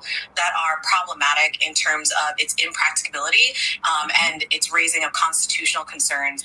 Random back checks at subway stations is nothing new for New Yorkers. So definitely there's a personal freedom rights argument to be made here. But on top of that, New York City has an extremely progressive justice system, which critics say is soft on crime. And what that means is even though everyone's being searched, the people who are actually caught with something won't face any real consequences for doing so. Look at this. Somebody committed a crime by jumping a turnstile, was caught inside the terminal, and had a gun. And they were released without bail, which is probably happening today if they catch people with the same things. The judges are still the same. And that's why critics say trying to bring law and order to a no consequences type environment is a losing battle. And they say that all of this is just a waste of money. Why use National Guard members instead of investing more dollars into NYPD overtime? Rather than having the NYPD have to work being paid by state dollars, I said, let me do something even better.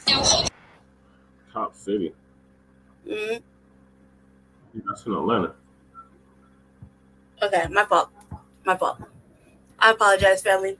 Wrong location. Now, look, I respect the governor for having the guts to do something about security down here, but if I were a police officer and I heard the governor say that the Army could do my job better than I could, I would probably be a little insulted. And even though not every New Yorker is a fan of the police have a different job than an Army does. The Army's job is to win a war. The police have the job of arresting people who are innocent until proven guilty of committing some sort of crime. Also, the police are given equipment that minimizes collateral damage and are better for use in an urban environment than, say, a battlefield weapon that is supposed to have maximum penetrating power. The low caliber rounds that they fire hit something and then stop right there most of the time. Think about it. Look at all the innocent people that are here just going about their day. You do not want collateral damage in this type of environment, yet that's exactly what would happen if the military were called into action down here, unfortunately. Also, the Army's not trained to arrest you and then read you your rights. On top of that, a surge of police started just a couple of weeks ago, and officials have credited it a 12% reduction in overall subway crime. But the temporary nature of that surge as well. So the National Guard is armed, right? Like the police? Yes. It must be nice just to have a fucking weapon, armed. The troop surge is why many people think none of this is going anywhere. Transit leaders say they hope the governor's plan will become more than just temporary. In fact, we asked her about that, and she says the state has about $3 billion in surplus that could help it last longer. So the governor not committing to promise that this will be something that lasts for eternity. But we've already looked at how ineffective this program is from the standpoint of actually accomplishing long-lasting results. And what that means is even if this extra security was the game plan for the rest of time, they would continue to be just as effective as they are today, with real crime still occurring down there. And that's the real problem nobody in New York City seems to want to deal with.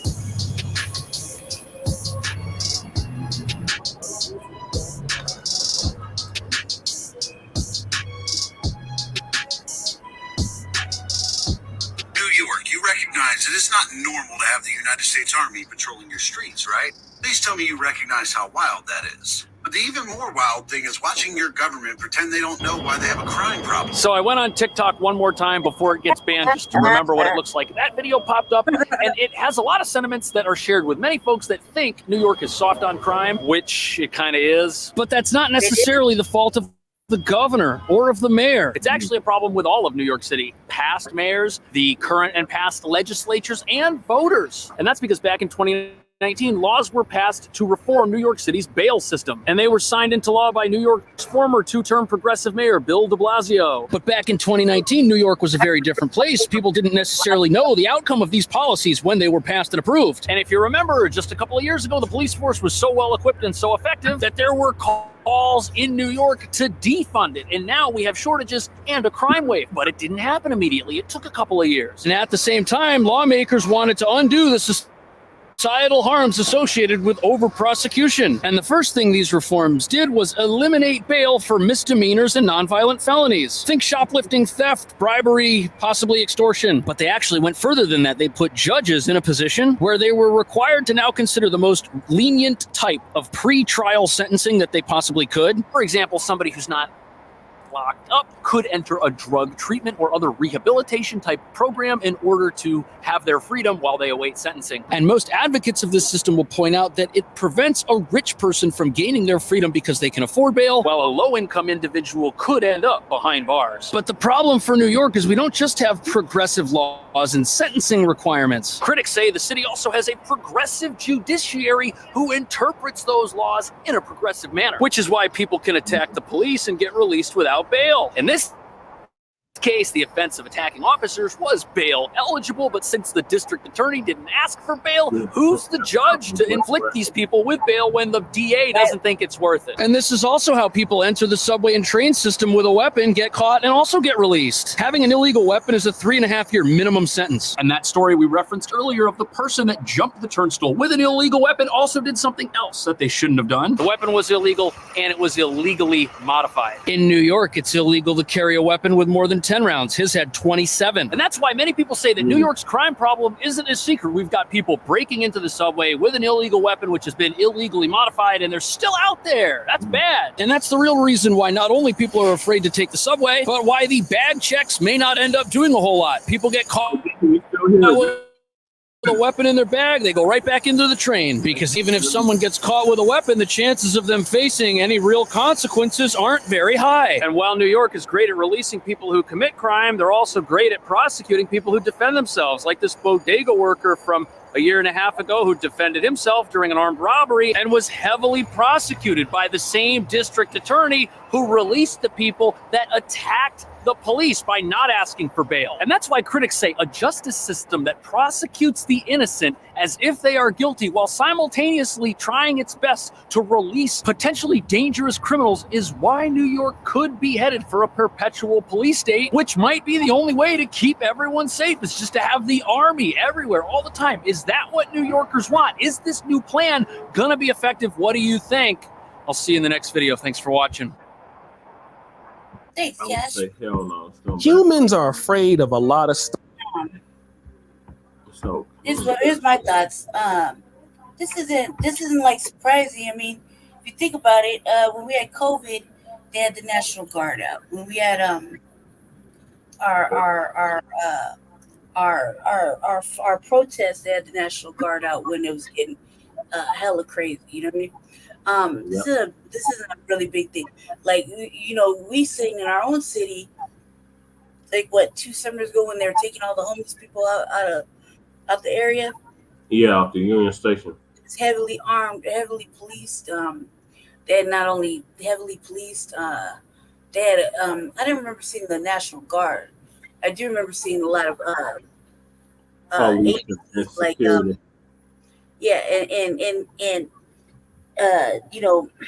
transit cops. Yeah, especially them, especially when when they're following black people and with the dog, you know what I mean? And Oh my God, that shit was horrible. that's crazy. We were like, let them go. definitely put it in ourselves at the mix of that. And that shit was wrong. There was I hate when they glove up like they actually gonna do something, and with a dog acts as an extra officer, Yeah. I think that them doing that, look, the only thing bail reform really is good for is a motherfucker that rarely gets in trouble, and when they do, they pretty much don't fucking repeat, or if they repeat, usually for something stupid and here and far between. Them catching people with weapons, motherfucker throwing this bitch off the platform in the morning. Yeah, I wonder what she did. This is kind of crazy shit happening. And not really being effective. Going through motherfuckers' bags is like, yes, whatever, but I carry all kinds of shit on my body. Yeah. You hear me? Like, and goddamn, would you go pat me down? Yeah, right. You mean? But I also not menacing the motherfucking city either. Right. I think that it could backfire in the sense that people are really sensitive about their rights. Where motherfucker, this is Asian hate, or this is Jewish stereotyping or hating, or you mean it versus black people, you know what I mean, when they say it, like, you're profiling me, you know, this could only backfire, and them to use it, you know, and whereas black people still get fucked with, you know what I mean? Well, we seen from the video that black people were still getting fucked with. Right. Also, too, you know, you got to pay the National Guard. Or you're not. I mean, they still get paid like any other soldier. You know what I mean? It's not once a month. I mean, they get paid still. You know, to just be standing there. So not only are you paying the National Guard, you're paying the police, the extra police. You know, and only to get motherfuckers that are doing the most to get them out without no bail. Or I mean, what was up with the motherfucking pastor bailing out somebody? You know what I mean? With all that, like, why would you do something like that? You clearly did that. You know what I mean? But you know, you jump at the police, man. I mean, I don't know how you got away with that shit, but why would you bail him out? Alvin Bragg. You know what I mean? Like, pastor bailing him out. Like, that was a lot of. That bond was pretty heavy, huh? Yeah. What the bond was. I think that it only reminds me of when we was at COVID and the protesting. I think that nobody's acted out yet towards them. It's just a matter of time. I also think that it's going to backfire. I think that it's going to be more costly. And you got so many problems. Like, that's you can't house nobody. You got all this crime shit happening with these illegals coming in, getting it in the country. Welcome back, cuz. You know what I mean? And yep. And not only that, but you got the actual citizens in New York being put out of their alleged safety area. But you know, the subway has been dangerous. Everything's been dangerous. Right. You know, so this is just it's extra, but you're gonna be paying out your ass, and then you wonder why you got no money. Like, maybe you should just be locking up actual motherfuckers that actually do some real serious shit, no bail, and let out some motherfuckers that actually didn't do no shit. You know, versus locking those ones up and letting it's starting to look like Gotham. Yeah. So moving along to the Windy City, where the migrants have terrified Black Americans after bringing in this disease. What disease? We're about to find out. Stuff, especially when you get resources. You want to protect yourself from gunshots. You want to protect yourself from the weather or any kind of thing. Some folks are even afraid to get on a plane. But do you know what is the largest killer of all people? It's not gunshots. It's not war. It's disease. And many people meet their demise from being sick. I went to medical school and graduated. And a joke that I used to always tell, one of these diseases I get to die from one day. Not so funny, right? But it's true. And one disease is right now hitting hard in Chicago. Nope, it's not gunshots. That disease is always there, right? But the one disease that's really got folks shook, measles. Now, measles is an upper respiratory disease, meaning that it's very easy for you to just like cough on somebody, easy to transmit. For me to give you a really good definition, let's check out this clip. Measles is an airborne that spreads easily through the coughs, sneeze of infected people. Yep.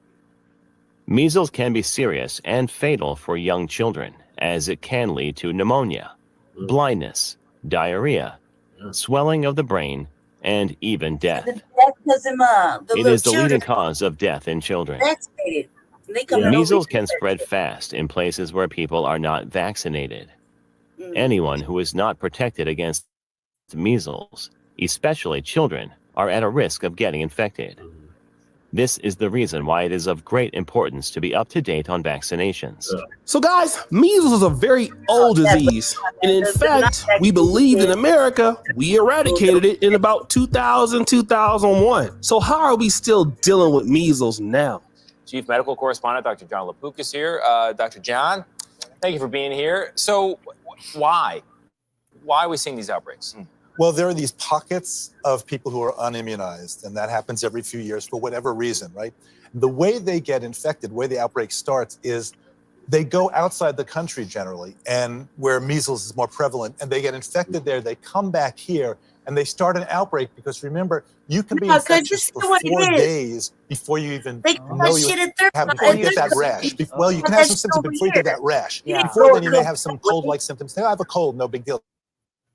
Then you get the rash, you've exposed a ton of people, and it's so infectious that if you are not immunized, there's about a 90% chance, if you're next to somebody who has measles, that you're going to come down with measles, and the virus can actually stay alive for a couple of hours in a room, even after the person's left the room. Oh, man. That's right. And most of you guys think about Chicago, it's a big city. They have many medical schools there. It's the third largest economy. Why are they having a problem with measles? Stop the show.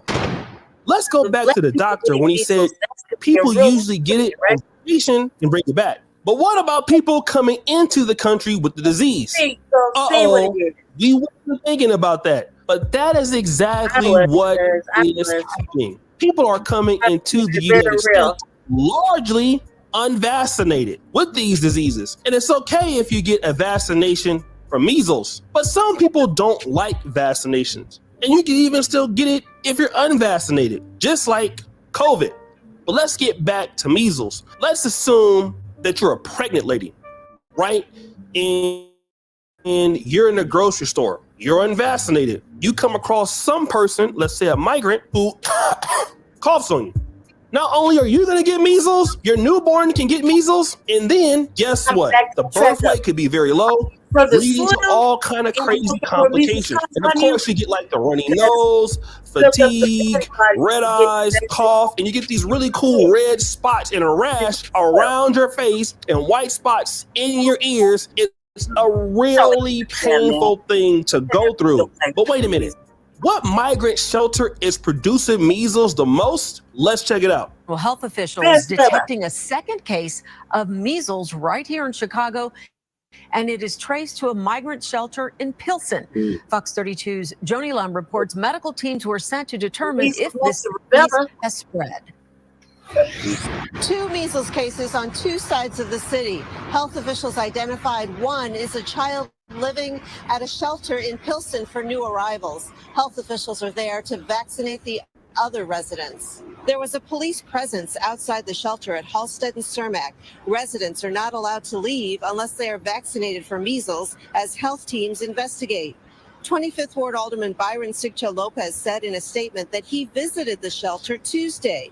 1,876 people live there, including 95 toddlers between the ages of 1 and 2. Now let's get back to the whole measles thing. Pilsen is where it's at. I don't know where Pilsen is in Chicago, but I do know this. It's a real big safety concern for people in the Black community, especially since some of the migrant shelters have been put into where African Americans are living. Not only that, I'm pretty sure that some of the migrants could be trying to get into school. Some of them could be carrying that, and that could be a big situation from those people going to school. And also, it has to be a big stress on public health department in Chicago. Now let's talk about the migrants also being evicted. That's another big thing. Brandon Johnson is giving the migrants like 60 days to get put out, unless they have a special circumstance. Well, if you don't test positive for measles and you're getting put out, well, at least if you were just there, maybe you might have some way to quarantine. Remember, we have 98 folks quarantined. Nope, put them out in the street. Some of these people are trying to sell candy bars. Like, yo, my man, can you get a cigarette? It's all bad. Again, African Americans are all Americans, but our folks in the Black community is a danger to our people. We are a big part of the Chicago-based community, working in every sector of the city. But now the taxpayers' money, which should be used to do things like things in the community, redeveloping housing, even helping transportation, whatever would make Chicago better. $300 million of that is going to the migrant crisis. And now you're going to have more stress because of the diseases that are coming in from outside the United States. even creating a possibility for an epidemic. We just got over an epidemic, really a pandemic with COVID. And can we hear round two? You definitely don't want measles back in the country. And this is what people didn't realize. A lot of times, being a first world or developed country, we kind of believe that we got it all figured out. And for the most part, the United States has many things figured out. But when you're letting people come across the border in buses and they're not being vaccinated, whatever they're coming in with, they're bringing in here with, and some people are not vaccinated. Like, so that creates a big public health concern. So it's not only a resource thing, a tax thing. We're not spending this money on the city of Chicago thing. Or to be even more concrete or more deliberate with my messaging, we're not investing into the Black Chicagoans experience, helping them get better. Now we got to worry about, wear a mask, or let's not go outside because measles is out there. Don't want you to get sick. And yes, measles can kill kids. It can kill adults. So what are we going to do about this? I don't know. I'll tell you where I'm staying, in Africa. I'm not going to be in Chicago no time damn soon. That's for sure. But guys, all I know is that if we're from here, we've been having the vaccines since we were going to school. Like, man, measles, mumps, rubella, whatever the fuck, chickenpox. Mm-hmm. We should be able to get it. However, that's, man, that right there, somebody because they brought that in here. They brought that to them.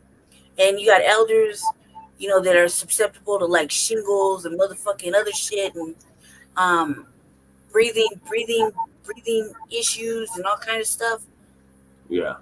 Man, and how long does that take to cure? What fucking day and age are we living in, man? Like, do you see what I'm saying? Motherfuckers know when they're sick and they come in over here. Have your skin blotchy and itchy and shit like that. I mean, right, but they're not vetting them. They're not checking them. They're not screening them. I know, but when they come through, I mean, you would think a motherfucker don't know they're sick when they come through. They don't care. They don't bring them in. Motherfuckers can't be together and shit. And I'd be like, man, I can't camp with you, man. You all blotched out and wheezy and shit, coughing and everything. And thank God we don't ever take off our masks. Right. I can't get sick, family. Really, legitimately, I can't get a actual another thing in my lungs. But people are just too freely germy everywhere. Germy. A germy. Can't stress. We're gonna move along. Thank God, you look like you're about to fall out, sir. The Mile High Income City and illegal immigrant. So we're on to here, and one of the shelters that the mayor, the selected mayor Johnston, closed down, has had over 400 calls to the police for services. Where's this one at? We do have a lot to get to here at 9, and we start with the latest from Northeast Denver, where the problem solvers are learning that a hotel contracted by the city. Yep. That's where all my friends are. He has a homeless shelter, appears to be a crime magnet. Overdose calls, 13 assaults, I should say, and now a double homicide investigation that started over the weekend after 2 bodies were found in a room, and that's just the start of it. Mm-hmm. Of course, they didn't solve that crime. It's only highly cameraed and everything inside the building. Of course, they haven't solved that yet. It's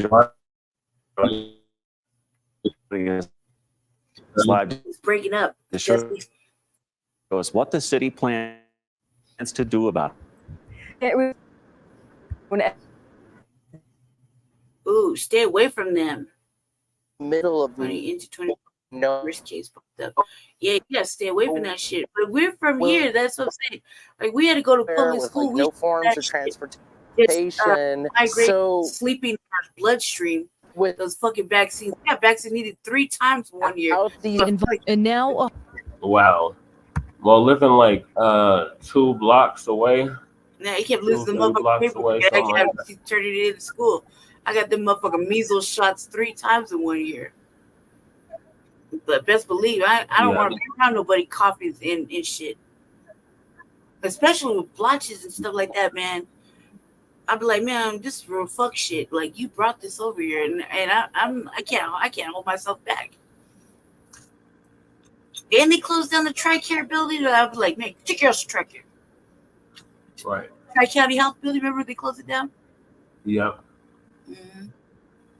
Yeah, so these are calls of service for the 4040 Quebec Street shelter. Oh, it looks like your building. Mm-hmm. But it's not. It's the former. It's the double. Not this week. So out of 414, 8 for overdose and poisoning, 2 for narcotics, 13 for assault, 10 for domestic violence, and 103 for self-involved action, initiated action.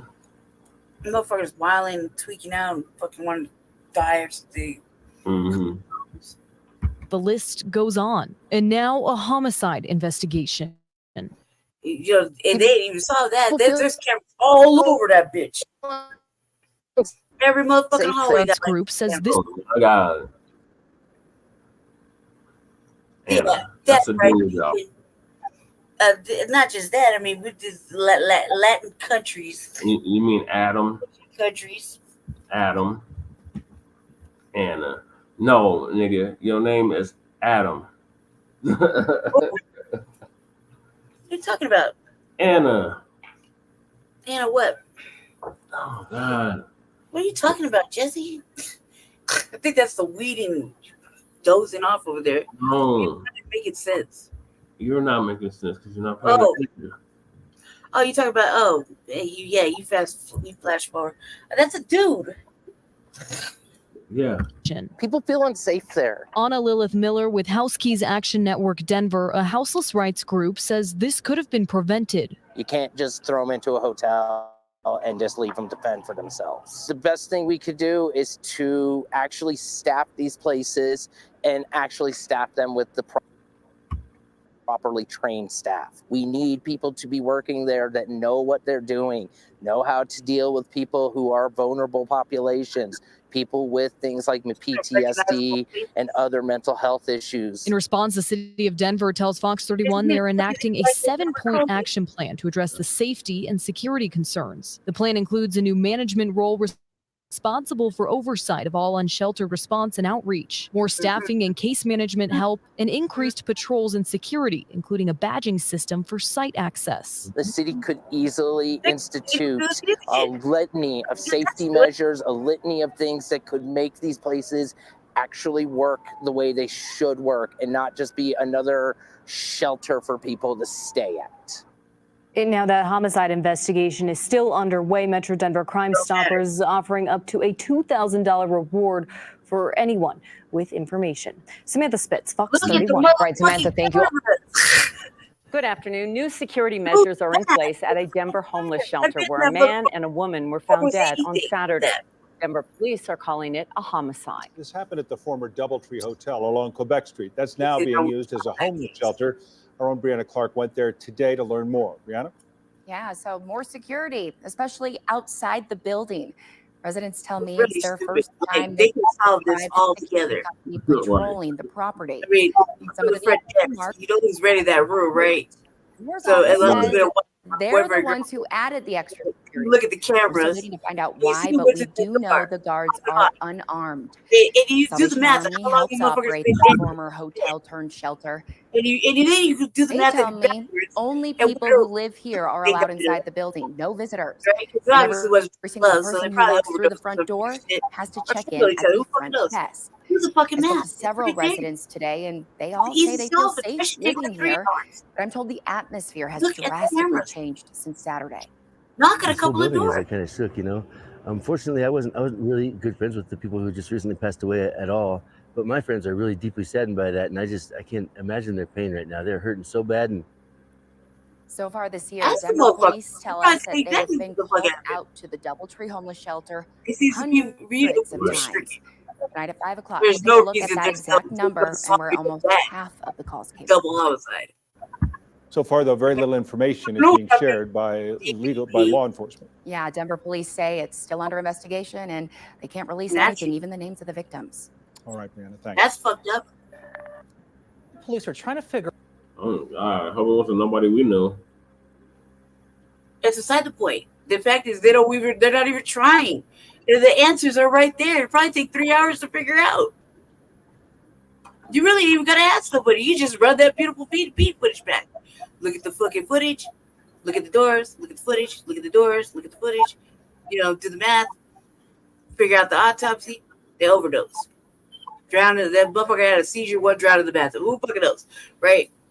Fell asleep watching Seinfeld and died. Problem solved. You know what I mean? They got the shit from fucking motherfucker that drove up, dropped the shit in their hand, and fucking they went in. Happy times, went to sleep and never woke up. Simple as that. They just do the motherfucking math. They came down, checked the motherfucker in, checked right back out. It's very simple. I don't understand why it's taking all this time. Like, I mean, I'm not a detective, but I mean, This literally just I'm happened. detectiving right now, and I done solved the case in 3 hours or less. It's happened like this. You know what I mean? Probably, man, ask about you. Just ask the motherfuckers right there.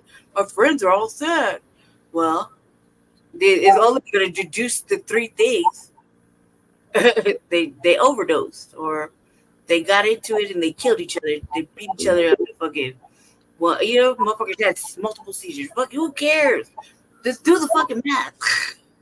3 hours or less, I bet I solved the crime. If I was really invested. Motherfucking and they getting paid for this, Jesse.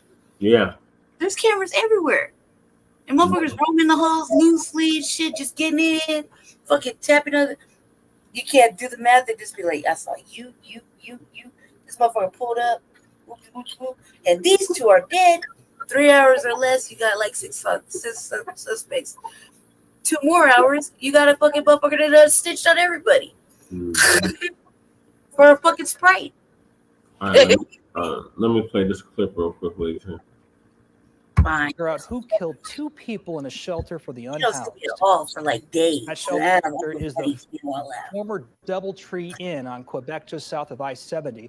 This morning, Denver police announced investigators responded to the discovery of 2 bodies in a room at this shelter.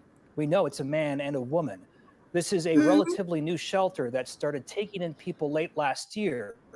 It's also part of the mayor's House 1,000 People I stayed there initiative when it was for an actual 2023. hotel. It was like $100-something a night. That was like Me 10 too. years ago. Me too. I was all up and down that motherfucker. Had a long standing room in there. Me and my cousin. So that's why I was like, there's cameras everywhere. I don't understand. This is not a hard solve. So far, police have not released the manner of death, and so far, police have not announced any suspects, so no arrests yet.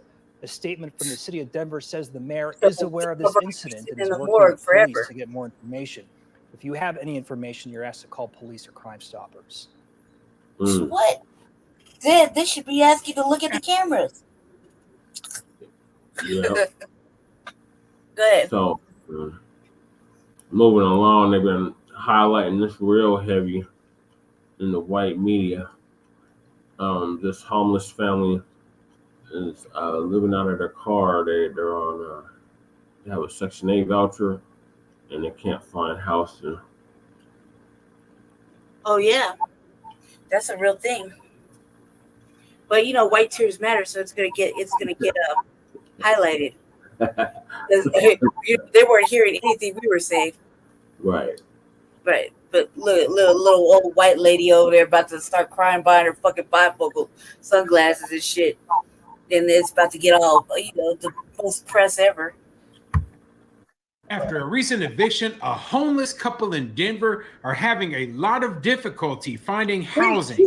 However, the city of Denver is begging landlords to rent their units at affordable prices to recent border crossers. Yeah. I'm Tony. Okay. And this is Real Estate Investing and Landlord News. Because real estate. It's who?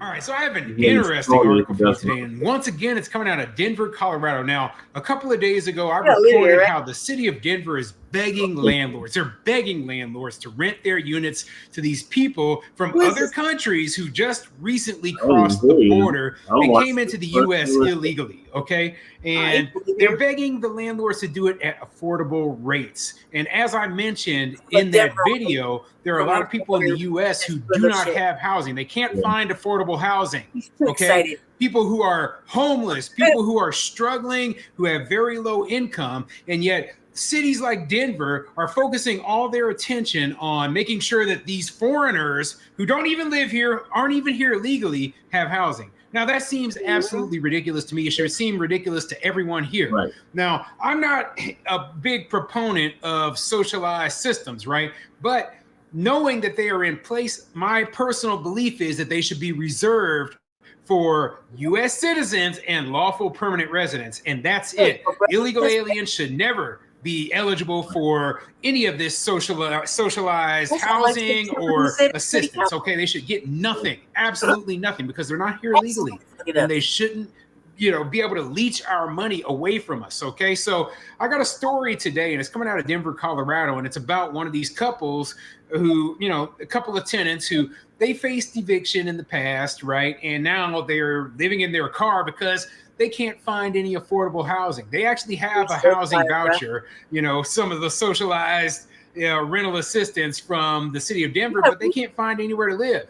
But it's odd to me that the city of Denver, meanwhile, is paying hundreds of millions of dollars to house illegal aliens. So you see how... Huh? Jesse, is that why you rub your beard like that? Because you're smoking all that weed, not sharing? I don't know what you're talking about, Lady Shay. Yeah, you're smoking weed up there and not sharing? You look entirely too comfortable up there. What my issue is, you see why I get so upset. You see why I'm angry, okay? This is ridiculous. It's absolutely ridiculous. And, you know, it is a perfect example of big government who, you know, isn't prioritizing their own citizens. So before I get into the article, go ahead, hit the like, subscribe button, maybe leave a comment down below and let me know what you think. Okay? So what do you think of this whole situation going on in Denver, Colorado, where they're spending hundreds of millions of dollars to house illegal aliens? Okay. I had somebody in my comment section say, hey, I shouldn't call them border crossers. Call them for what they are, illegal aliens, right? I like using the term illegal alien. It is a technical term. There was absolutely nothing wrong with it until about 2 or 3 years ago, when all of a sudden, all the people, you know, the progressives, they started crying. They said, oh, it's wrong. It's wrong. Well, you know what? I speak Spanish. Okay. The word extranjero means alien. Okay. Extranjero, foreigner. Okay. That's all alien means. It doesn't mean that we think the person's from another planet. Goodness, go look it up in the dictionary. The words defined in the dictionary, we're not using it as a offensive term against anybody. And if the person is here illegally, well, guess what? They are an illegal alien.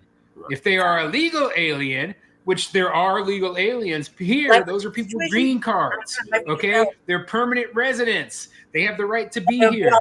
Goodness, you know, like people, they try to change the terminology to confuse people so they don't know what we're talking about. Well, there is a huge difference between a person with a green card or a person who is here as a non-immigrant who has a student visa.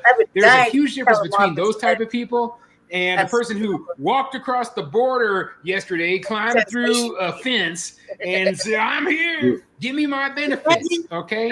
I have a big problem with those people.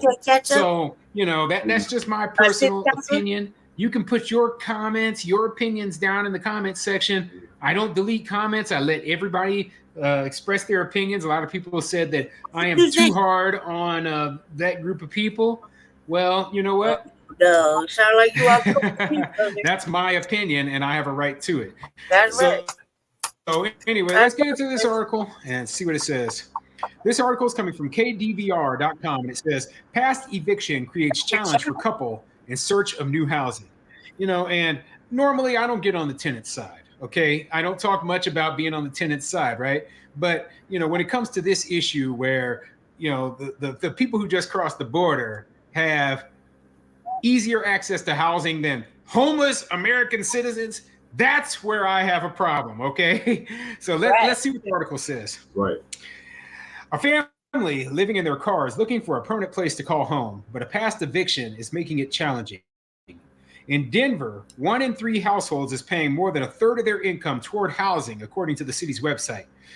Letitia De La Rosa and her husband told Fox 31 they are currently living out of their car with their dog, Cash, after being evicted in 2022. This is the first time for me to be in this situation, De La Rosa said. It's been so hard. I've made mistakes in my past, which I don't feel like it should be held over my head, especially because I'm getting close it out. You're going to be guaranteed rent every month, and they don't even look at that part of it. And, let me just say this right here. Just because the government is providing rental assistance doesn't mean that you are an ideal tenant for the majority of landlords, okay? And my guess is that the reason that you are homeless has more to do with other situations that you have going on in your life than it does with the fact that you are just lower income, okay? Because, in the article, it says that you were homeless since 2022 and, you do admit that you have problems. Could it be drug problems? I don't know. Could it be mental health issues? I don't know. But, most people, it doesn't take them well over a year to get back onto their feet and find housing, if they're putting into this sort of situation. So the fact that you've been living in your car for over a year with a dog, yeah, that it kind of tells me there's more to the story, right? But that's not the situation I'm talking about today. My situation, my problem is that, like I said, I covered an article 2 days ago talking about how, they want to they want landlords to rent their units to, illegal aliens at discounted rates. And I think that's ridiculous, okay? When we have people like this, people, whether you have a substance abuse problem or a mental health problem or not, I think that you deserve housing before somebody who doesn't even live or have a right to be in this country. Past evictions can block some rental applications. With some help from the Colorado Coalition for the Homeless, De La Rosa said they're receiving rental assistance, but with an eviction on their record, the application process has been challenging. We get down to the question, have you ever been evicted from a place within the last 7 years? And unfortunately, the answer is yes. Some of the applications don't even let you proceed after that, De La Rosa said. It is a challenge many Coloradans are facing. A report from Colorado Housing Connects shows evictions are already trending higher than last year. And you know what? The economy isn't as strong as a lot of people think it is, especially for the people on the very low end of the economy. So what we're going to see is evictions going up. And you know what? It's to be expected. It's to be expected. Housing costs are going to remain high because they aren't building enough housing. And when you start flooding the country with a bunch of foreigners and then giving those foreigners free money to pay for their rent, well, guess what? It's going to be a lot more expensive for U.S. citizens and, people who were here illegally to find housing. Okay. If a landlord knows they can get rental assistance for, these recent border crossers, illegal aliens, and or you can rent to a low income person who maybe doesn't have the most regular income from their job, well, they're going to choose to take that government check. How many more you got? At least it's steady. I mean, a lot of landlords are not all of us. Okay, I personally wouldn't. I don't want to deal with the government anymore. I'm out of the Section 8 business officially now, so I'm not saying I won't get back into it, right? But I will say that I didn't like it.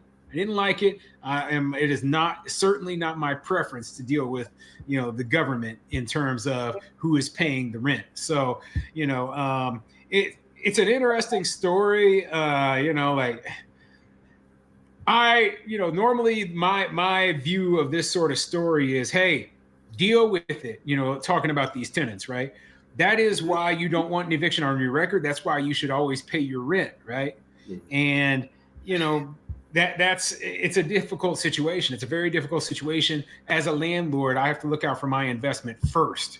Okay. And if you have a track record of evictions, well, I don't necessarily want to rent to you because I'm putting my, extremely expensive investment at risk. So, but yeah. But we've seen in other places where motherfuckers just don't care. They're doing it. Even here. Even here, a lady just went right back to doing that after she got in trouble. Mm-hmm. All right. Well, moving right along. I'm glad you're with us this Tuesday evening at 5. I'm Shannon Ogden. And I'm Micah Smith. Tonight, the city of Denver is working to clear a homeless encampment at West Colfax and Umatilla. It's a coordinated effort to move the roughly 95 people from that location into housing. Denver 7's Russell Haythorne is live at that encampment. Russell, a majority are being moved into a micro community in the Overland neighborhood. Yeah, that's right, Micah. The vast majority of the individuals who were moved out of this encampment today will be placed over in the new tiny home village that. That's the one that was on 13th and not Osage, but Navajo. Yeah. Just opened up today at Santa Fe and Evans. The rest of the individuals who were moved out of this encampment today will be placed in hotels recently purchased by the city as the city of Denver tries to give these individuals a chance to get back on their feet. We're going to throw this up in the wheelchair. They are bagging up their belongings, Get things going. heading for what could be a new beginning. We're waiting for them to come and housing people to take us hopefully to a tiny village or something. Incredible efforts to get people indoors to stability and connected to I don't know where they're going. A sweep of the encampment at Umatilla and Colfax. But unlike sweeps in the past that sent people to nowhere, everyone here is heading to either a new micro community of 60 tiny homes off Santa Fe and Evans, or one of the hotels the city is using to house the homeless. This is a lot better of a situation instead of just kicking us out like we're roaches. I'm going to a woman only and LGBTQ community. Jesse Padikin is headed to a hotel while others, My post-traumatic stress, Doug. like Taylor and Duck Duck, are heading to the new tiny home village. So is he going to the tiny home with you? Oh, yeah. They allow animals in there?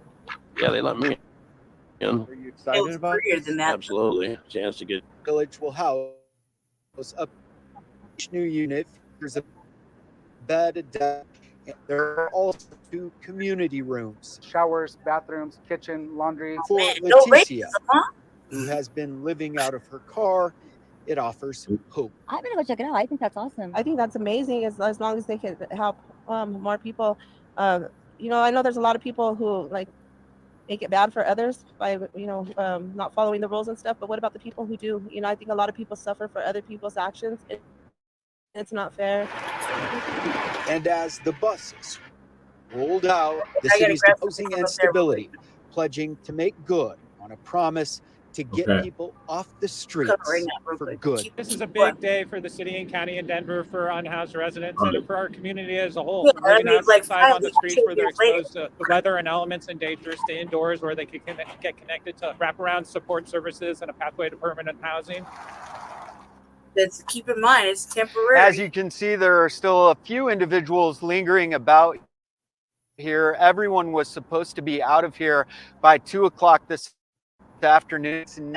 The City of Denver's Department of Transportation and Infrastructure, or DOTI, will roll in at 6:30 tomorrow morning with front end loaders, and they will literally scoop all of the remaining trash, debris, and tents out of here. They'll load it into dump trucks and take it away. They say this area will be entirely cleaned up by tomorrow afternoon. And then the new mayor will start patrolling this area. That's his approach to ensuring that new encampments don't pop up. Something the previous administration had a lot of trouble controlling. I'm Russell live for Denver. Russell, thank you. And looking closer, today's efforts are part of Mayor Mike Johnston's All in Mile High initiative, formerly House 1000. I checked the city's dashboard, which shows, as of last week, a total of 1,290. Wait a minute. It's in the refrigerator. I didn't know how to wrap it up.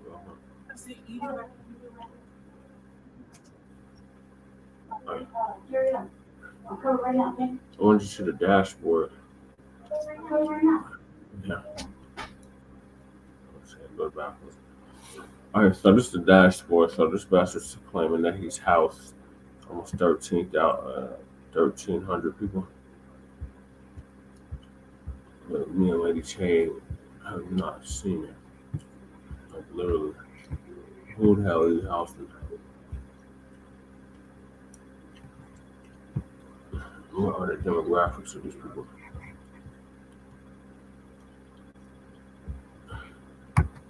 53 people have been moved indoors since last year. Now, of those, nearly 1,200 are still in a shelter or permanent housing. That's a success rate of 93%, according to the city. Workers with a local nonprofit helping the unhoused are looking at options to unionize. Colorado Coalition for the Homeless employees tell Denver 7 they are hoping to form a union to address their concerns over high staffing, turnover, low pay. Pay is a huge issue. A lot of our employees also qualify for some of the same benefits that our clients do because they are not being paid enough to survive in Denver. Yeah. We are digging into those factors and employees' efforts to unionize. We'll have that for you tonight on Denver 7 News at 6. Employees with the Colorado Coalition for the Homeless have announced their intention to form a union, and they say low pay is a big reason why. As Denver 7's Brandon Richard reports tonight, they say some of them qualify for the same benefits as the people they're trying to help. Well, employees with the Colorado Coalition for the Homeless say unionizing is something they've long wanted to do, and they say it's not just going to be good for them, but for their clients as well. Helping people experiencing homelessness is something Zoe Palmer enjoys doing every day as a registered nurse for the Colorado Coalition for the Homeless. I grew up in Denver and Colorado and have wanted to work in healthcare for a long time.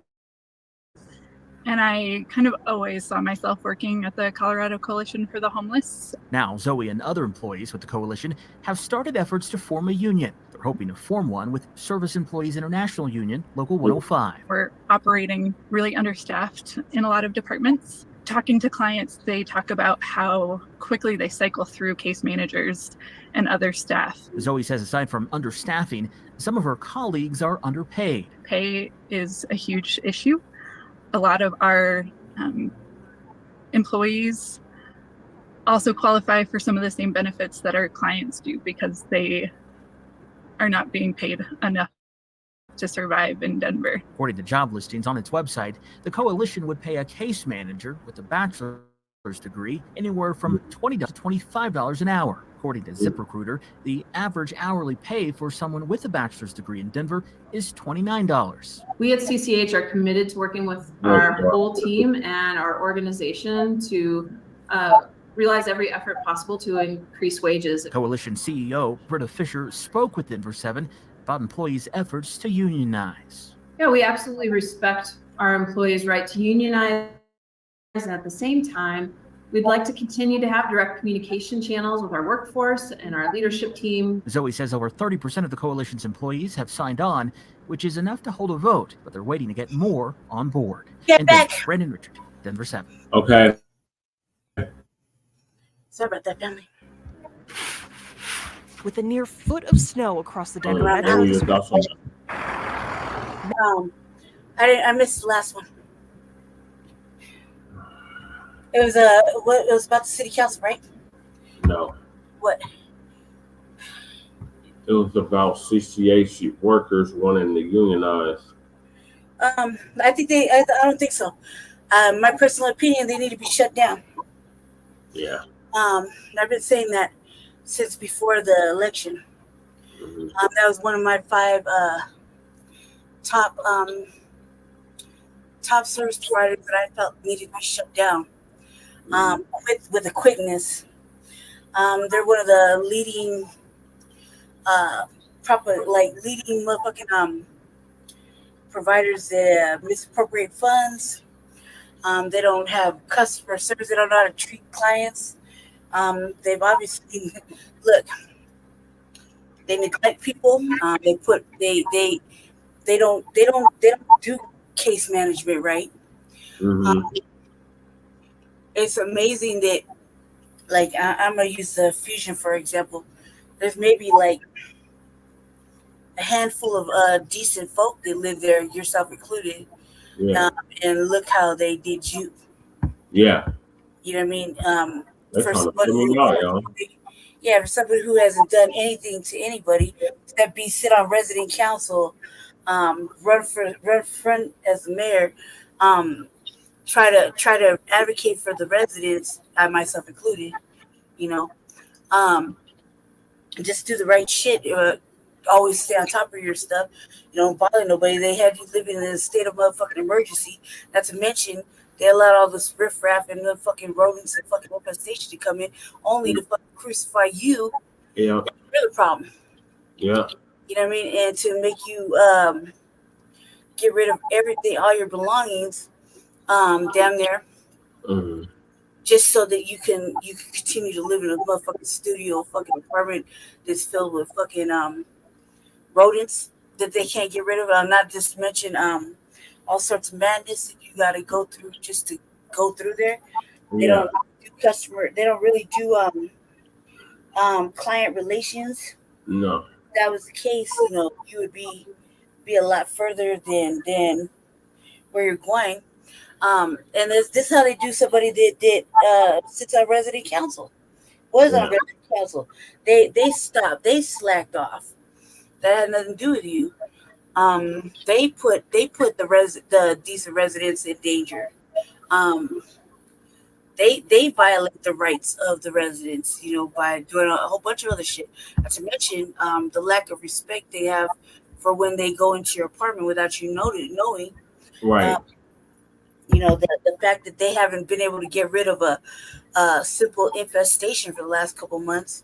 The fact that they don't fix shit when they're supposed to. They come in at the most inopportune times, like they're entitled to come in. Doesn't matter if they're showering or not showering. Just here I am, you know what I mean? I think that motherfucker are low-key gay shit. You know, they don't respect the good residents. And they're too busy going ahead and letting shit slide. They're not obligated to. Security isn't obligated to call the police when you're in trouble. And the residents, pretty much the unbalanced or whatever the fuck you want to call it, the ones that are just doing whatever, they run the shit, and so does everything else. But you're the one. You and like maybe a handful of other people are the ones getting punished for other shit. Like you should. There's no reason why you have to take your belongings out when they kept you in a state of fucking emergency, to where you couldn't unpack your shit since you got there. Right. The constant, you know, in and out of your apartment for inspection or whatever. But you're really only supposed to have one a year. Right. You know what I mean? And then to force a motherfucking lease or else, or do this or else. You know what I mean? Or else. And in reality, you know, it's a targeted affair because you were running for political office, and then you brought the motherfucking, you know, city council and the fucking mayor there to hold them accountable. You know, and not to mention all the money that the fucking CCH has been getting, and nothing's been done. Nothing's been done. Nothing ever works in that building, and except motherfucking massive motherfucking storm fog lights. You know what I mean? The elevators rarely work. The motherfucking the place it was an experiment and it failed. But not to mention, how can you be a success of it when you did all the right shit, but they want you to fail intentionally? You know, so how can you really even elevate yourself when they won't even help you elevate or even allow you to elevate because of all the shit that they put you through? I mean, even with my shit, like, look, I didn't even have privileges in the building. I lived in the fucking building. I had to go across the motherfucking, I had to go to the other side of town. I'm living in a motherfucking, in some shit where, you know, I'm a fucking victim of my own apartment. You know what I mean? And there's no safety net. Not to mention, I have no access to nothing, the facilities at all. Not laundry, case management, barely the front desk. They let the police shake me down for no goddamn reason. Literally throw me out my apartment and go through my apartment for when they're looking for other people. Like physically put their hands on me. you know, and then let a motherfucking predator walk around violating me, amongst other shit. I mean, And y'all motherfuckers still working with the city. right. You know, I mean, not only violating me, but violating my motherfucking privacy and my rights, you know, as a person. And amongst sharing it with motherfucking other villainous individuals, you know what I mean? Because they can, you know. So, not doing the right shit. They should have been shut down. That, I mean, I got a list. I have a list. Remember, 5 motherfuckers should be done. Not to mention all the people I would have fired, 10 up above and 10 below. I think it should have been audited. Many times, I don't think Cole Chandler should ever be anywhere near fucking any CVC or any fucking housing type shit. Right. Any of the CCH people, they should have been all canned. That shit should have been wiped. I mean, there should have been a major audits going on with this shit, because they just keep getting money and not doing nothing. That's why I was reading something in the newspaper and I was like, man, the motherfucking mayor, he's tripping. He's tripping. How did anybody get it? I was looking at this like money comes back. They're receiving rebates or some shit like that. There's money coming back to the fucking city after all this shit. I was like, you know, there's some fraudulent shit going on. Mm-hmm. Giving money back.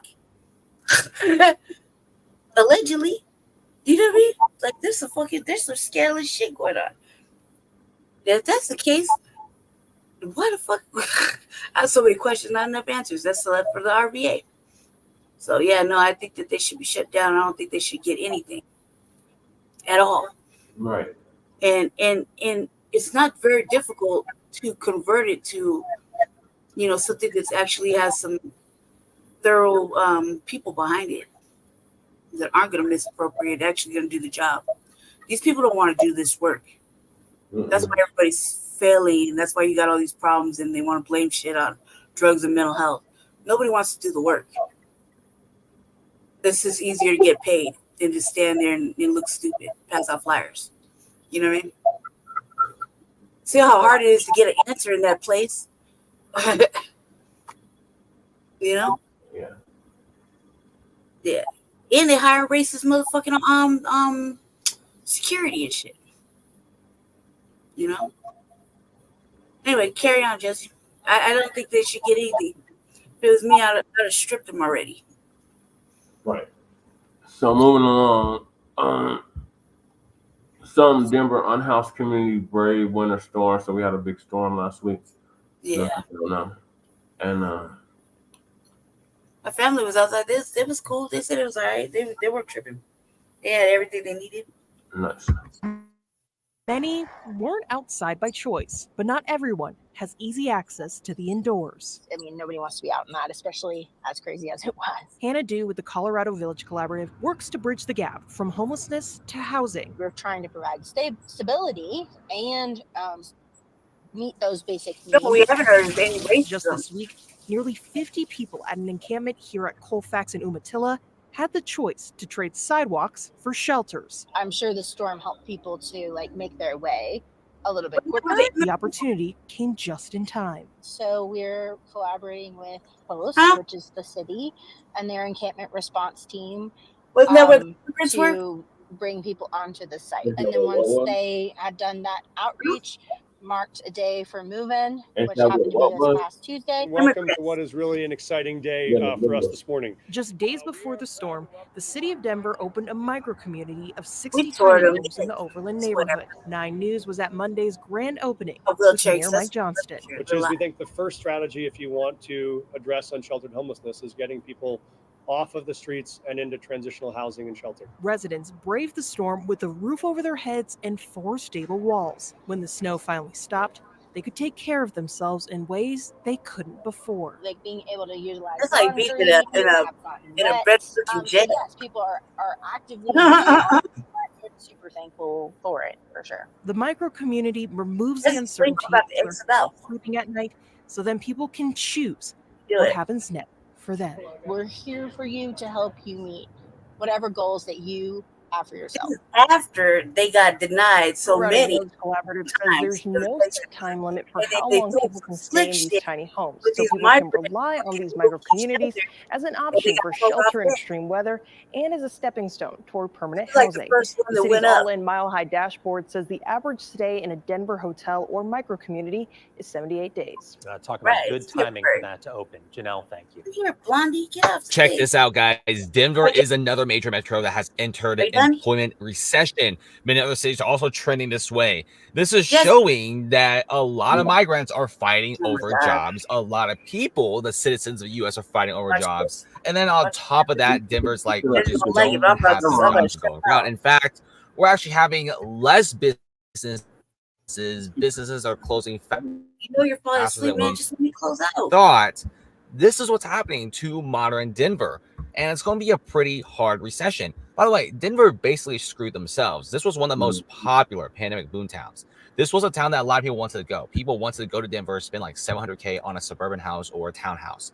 Everyone wanted to come here. When I It was was small, nice. The city was fairly big. It had a pretty cool downtown. It has a lot of schools, Jesse, universities, and hospitals. But now, since they're spending every you gotta single come on penny in the camera. migrant crisis, a lot of businesses are closing. The number I'll of shut you jobs out. available goes down.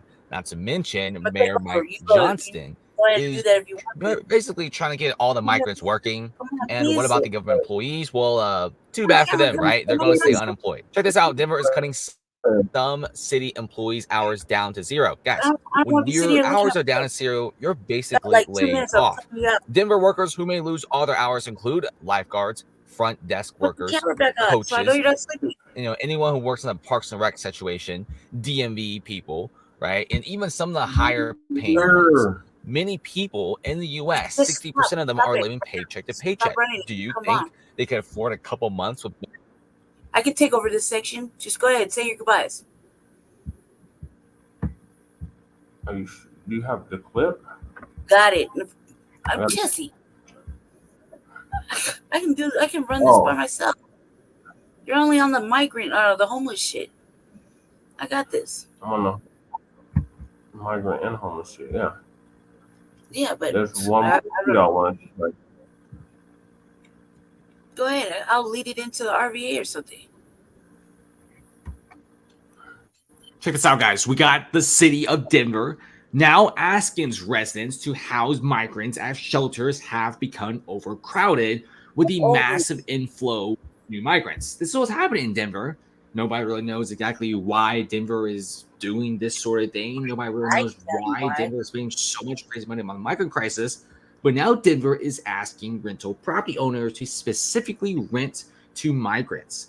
This is what's happening in Denver, and Denver had it for them, doing really, really well. This is one of the finest post-pandemic boom towns. Many people want to move here after the pandemic. Reports Denver has the hottest housing market in the whole entire nation. Oh, and now you're pulling the migrant crisis situation. It's like Denver has everything great going for it, and for some reason, the city council and the mayor, Mike Johnston, suddenly decided to start doing sanctuary city stuff, which now they've taken in 40 to 50,000 migrants. They're literally collapsing. They can't handle the sort of traffic. Nobody really knows why Denver, a city of 700,000 people, have about the same amount of migrants as Chicago, who has 2.1 million, and with Chicago having more money because they have the Chicago Mercantile Exchange, where all the stock options and futures orders get routed to Chicago. This makes no sense. Now Denver's hottest housing market may now become the coldest housing market. It's very expensive to live in Denver, guys. It's not cheap at all. And this is what's happening here. When you're going to be forcing many property owners and asking them constantly to rent specifically to migrants, you're not going to be making that much money. On top of that, we could be seeing more laws coming in for a lot of property owners who have vacant properties. They may be forced to rent these out to migrants. And this absolutely just destroyed the whole entire Denver market. All right. Not to mention now Denver is just full of tents, migrants on the streets, because they literally have to close down these shelters. Many people are just kind of sick and tired of it. Fewer hours, fewer flowers. Denver's migrant crisis threatens to overwhelm its compassion. Many people aren't really feeling this anymore. In fact, at first, everyone was pretty happy about the migrant crisis. But after you start taking in over like 20,000 people, it gets to the point where Denver's like, okay, we actually can't take in people. Personal opinion, I think Denver could probably take in 1,000 people max. no more than that. But when you take in like 40K, 42K, and it slowly just keeps growing, it gets to the point where many people are getting their hours cut, DMV hours, government employees, many of them have their hours reduced to zero, which is basically a layoff. And Now, then people are just very, very all mad over about the this. side, People you don't want want to to stay in stand your Denver ground anymore, and say, and it's "No, you only ain't gonna going to cut get my worse shit." as time goes on. You have a lot of cuts to Yeah, recreation that motherfucker hours. bought and You paid have for it. hiring He's freezes in like, "You some can't city cut the departments, election and shit." more than Fuck yeah, you 40,000 can. migrants are driving Denver in less than a I'm gonna year. cut your And job. it's You like, yo, skyrocketing you on a lucky nobody's constant in there. wave. It just keeps going Like, up, keeps going yeah, up, it's a keeps big going up. fire. And Old Denver fucking is now fraudulent literally ass running low motherfucker. of cash. They cannot afford to Is he play running the for migrant something? crisis anymore. This is getting All of this? super duper expensive, and it's not looking good for them. And we look into what Yeah, Denver I is thought I doing saw is they're running for something actually else too. closing down hotel shelters. They actually closed down 4 to 5 regular Yeah, shelters, and now they're that's the closing last down their motherfucker needs first another hotel fucking shelter. They somewhere. simply cannot afford it. Now, many Yeah, Americans because and many citizens of Denver and also that's neighboring cities are misinformation. asking Denver, why did you do the Remember, sanctuary they never stuff called this when misinformation. you know that you can't handle this? It really doesn't make any sense. It's okay for a city to get in some Yeah, we got migrants, our but news from it's YouTube. not okay when they don't Facebook. calculate how many migrants that could max them out with. If Denver could only house 1,000 people, why are they taking 40,000, 50,000? That's what people are wondering, and that's why people are really mad about this. Because now Denver, hottest real estate market, amazing place to do business, now it's literally tense. Every single money is spent on the migrant crisis, and of course, the citizens in Denver paying all those heavy taxes get absolutely nothing. Not to mention the hospital system in Denver is totally overwhelmed.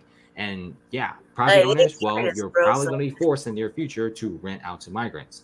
And by the way, migrants do not have money, and you're going to be getting a lot lower rental yield because they're going to be offering you $2,000 a month, and that's it. $2,000 could get you a tiny studio in Denver. That's it, not a whole entire house.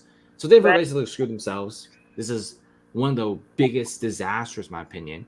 They went from a very, very good city to the city with the highest migrant per capita, and now they're going broke. They have nowhere to turn. They can't send these migrants back. They can't get other cities around them to take in these migrants to relieve the stress.